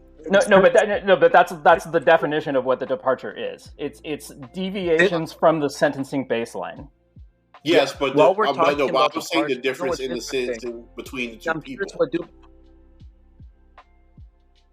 While we're on this topic, I'm curious what Doobie has to say to this. And I'm not trying to say that as like, gotcha. I'm genuinely I'm trying to understand where your head's at. What do you say about the fact that black males are punished when their victims are white more severely than when they're same crime, same criminal history, criminal category? It's just if your victim's white, you're more likely to receive a harsher punishment than if your victim's black. I would need to look at where you found that, because that sounds strange. I can link it to you, but assume it's true. Do you think that because it sounds like I don't think any reason to assume it's true. My issue, right? So my issue, truth. Go ahead. People tend to take these things, right? Take disparities as evidence of racism, right? And then when we break down where these disparities come from, we find, hey, there's probably no racism here. Well, hey, there's probably racism in there somewhere. They weren't testing specifically for racism, and all these judges are old and white, so they got to be a little bit racist just because old white people are all kind of racist, right? So I find it. I don't believe these claims up front, right? I have to look into it. But Doobie, if you look at the overall conclusion, of the study, the first thing that they say is that we accounted for all these factors, and we still found, that black male offenders continue to see longer sentences than similarly situated white male offenders. Now, after that, they clarify, hey, we know this was a significant factor. We know this was a significant factor. But the first thing that they stated in their conclusion was that they still found significant disparities after they accounted for everything. Like that's the main conclusion of the study. Yeah, it went from like a 20% disparity down to like single digits. So they did explain away a lot of it with the criminal history, but they did not explain away the entire thing. Okay. Wait, hold on. So I'm curious. So if this disparity was like 5%, would you guys think it's like a massive issue? Depends what you mean by massive. Let's say it's a 5% disparity that couldn't be explained by departures and variances. Would you guys say that the system just kind of it must be racist and yada yada? Like, would you guys still point to racism as a cause? I mean, it's weird to frame that as a yes or no question because it's obviously just the bigger the number is, the worse the problem is. So I don't want to just say like yes or no. But at some point, hold on. But at some point, like the smaller numbers tend to like be pushed to the back burner, right? Because they don't sound as scary as like 20%. Right. Sure. So I think what Doobie's asking is, at what point would we say that this is statistically significant? Well, I mean, I think after you controlled for all the factors, like the fact that we still have a number is significant. I guess it would just be a measure of how severe you want to say the problem is. But after you control all the factors, if you still have this racial disparity, I mean, I think that still speaks to there being racism. I think it went down from 20 down to 7.9. I think, if I'm correct. Yeah, and by the way, they tried to look at a few other categories of crime too, and they didn't find enough data to draw any conclusions on those. So they didn't say whether the same thing is or is not true for sex crimes and for immigration crimes. Right, but that doesn't give you license to default to racism, right? And that's what Doobie's point here is. No, I know, but what I'm. But the study doesn't answer that question. I want to hear one debate board. If there was 60% disparity in sentencing, and we could not explain away any of it, right? I don't think anybody here would be disagreeing that, hey, this is a true problem, a real problem, and we might be able to find racism there. But when we see a 20% disparity in a certain segment, and we can erase 15% of that, and we're left with 5% can't be explained by these objective factors. Still, that doesn't give us a license to default to racism, right? But at that point, Doobie's asking, well, if 5% can't be explained, and some of that might be racism, is this really a marker for systemic racism? Well, I mean, I think you're getting ahead of where Doobie's at, because I think he doesn't even understand what the study's saying, and he's calling me a baboon for actually knowing how to read a science paper. No, that's not true. I'm calling you a baboon for misreading everything that we were going through. But what I was asking is what Debate Board was saying. Right? So at what point do you guys stop blaming racism for this disparity and say that, hey, maybe there's something there, but we don't know, and we can't say it's racism? I mean, so far as I know, there's no evidence right now that this is racist. Just to answer that question, that would be easy to prove. You notice that there was still a number left over, so like the question answers itself. When the number is zero, when you can do a correlative study and find zero when you find 100% correlation to like something physical in the real world that can be understood and explained other than racism, like when there is no, as you called it, racism of the gaps as a plausible explanation. But then there would be no problem. That's the What you're mad at is that 8% number isn't gone, and you're just trying to act like that's irrelevant. That's not true. No, what I'm mad at is you guys seeing an 8% number. It's like 7.7% number, and assuming racism when we have no evidence to suggest that it is racism.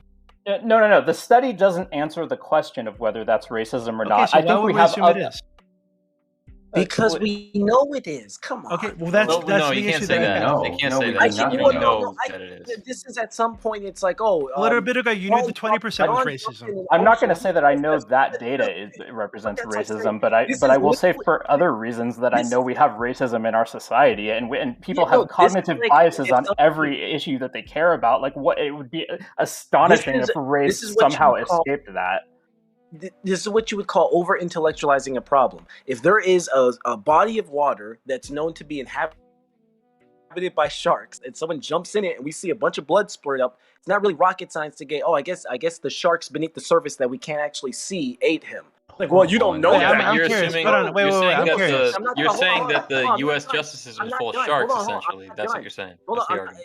No, what I'm saying is, like, you could legitimately say, hey, man, you can't see beneath the surface, so you don't know that. It's like, look, I don't have time to prove something to someone that dense. We live in a country that it has racial oppression as a history. We live in a country where we know the criminal system was used specifically to oppress minority groups, not limited to blacks, by the way. And to act so obtuse as to suggest, what, there is zero racism? None of that Actually, is okay, true. hold on. True. I think everyone here. I need to ask a question. Wait, I need to ask a question. Okay, wait, really quick. So true. So, one of the things that study found, right, is that in cases where the black and white male offenders were providing substantial assistance to the government, right, to the prosecution, whatever it is, right, there was no significant difference in sentencing at all, right. So if this is just flat out racism, why aren't they still giving these black people higher sentences when they help out? I'm trying to read that part again and see if that's what. So I remember it said white male offenders who received sentences within the applicable sentencing guidelines range, and there was no statistically significant difference in a sentence length between black male and white male offenders who received a substantial assistance departure. Yeah, what a substantial assistance departure is, it's the government or the court stating that this defendant has provided substantial assistance to the investigation of the prosecution, right? So if this is just flat out racism across the board, why aren't they still giving these black people higher sentences even when they help out? I mean, I don't think this is necessarily evidence of racism across the board. I mean, I've said from the beginning that this study does not answer the question of whether that's racism or not. If I'm understanding the question correctly, you're saying even when blacks cooperate with the defense, they still get higher sentences. No, you're saying I'm saying that when they cooperate, there is no difference in sentences between white and black people.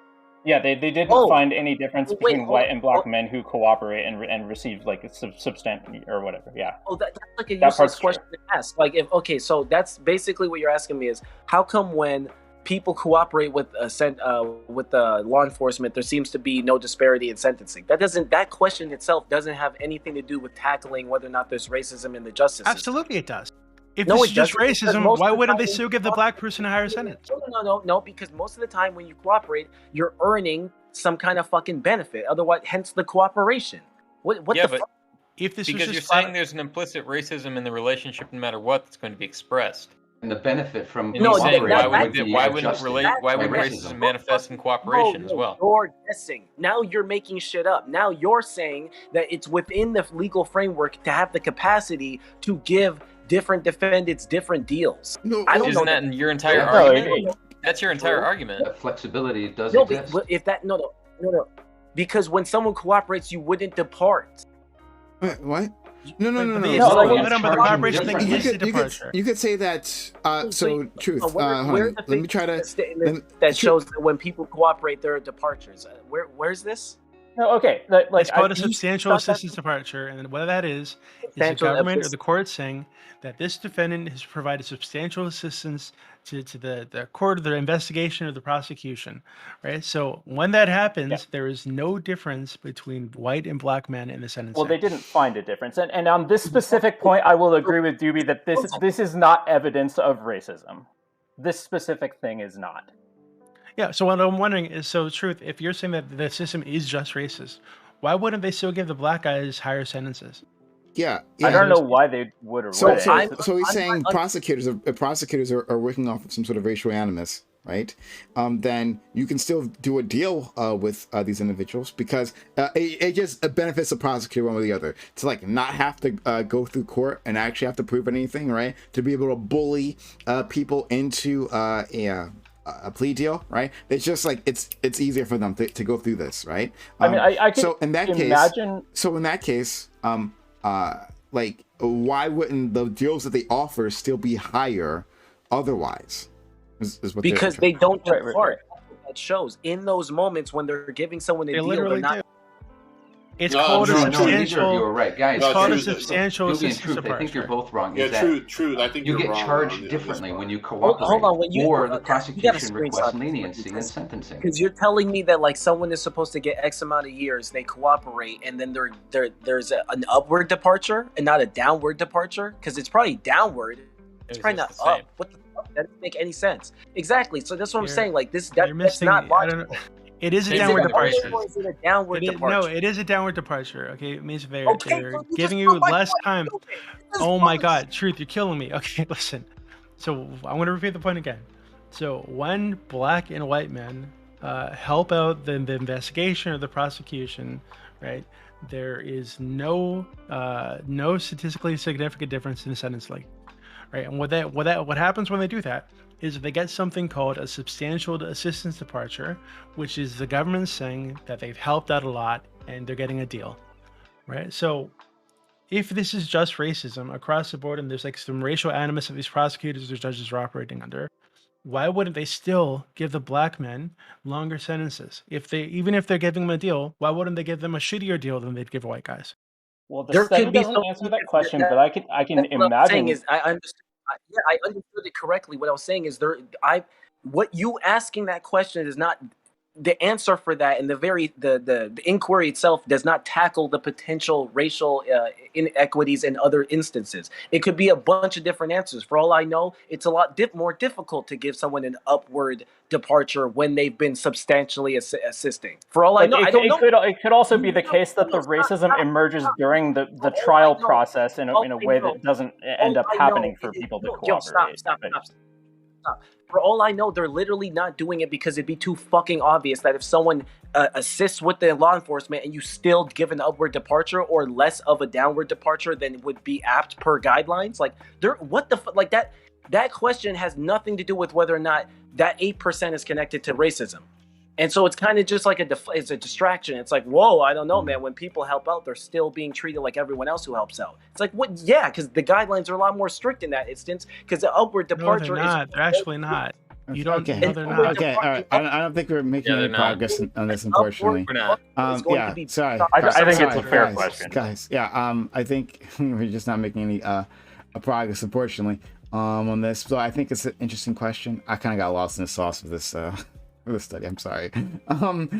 But thanks so much. We'll be back tomorrow. We'll have all black everything, right? We can argue more about stuff like this. Thank you for everyone who came on, including especially the conservatives who came on, right? So shout out to Debate Board, right? Shout out to Brento Box. Shout out to the Turk, who's not here anymore. And maybe there's someone else I'm missing. That's what I thought. Yeah. Thank you. No, but seriously, guys, I do appreciate you coming on and stating your case, right? It doesn't matter if I disagree with you. In fact, I love it that I do disagree with you. So thank you for putting up a good fight. So, all right. And thank you for everyone else as well who came on. So if you've been enjoying this content, hit that follow button. Right now, make sure notifications are on so you know I'm going live. We do 6 nights a week. We'll be back tomorrow with more stuff. !for social and chat. For our social media, we got your Twitters. And we got, if I can spell social right, we got Twitters where we tweet, right? So follow us on Twitter. Discord, where we have these conversations and all other conversations. If you like this, right, like this community that we're building, right, or if you hate us and you just want to tell us off, right, well then come in to the Discord and be a part of that. YouTube's where you find the VODs. If you miss anything, like, comment, subscribe. I'll make it so becoming a member on YouTube, hitting that join button. Help us out a ton. Okay.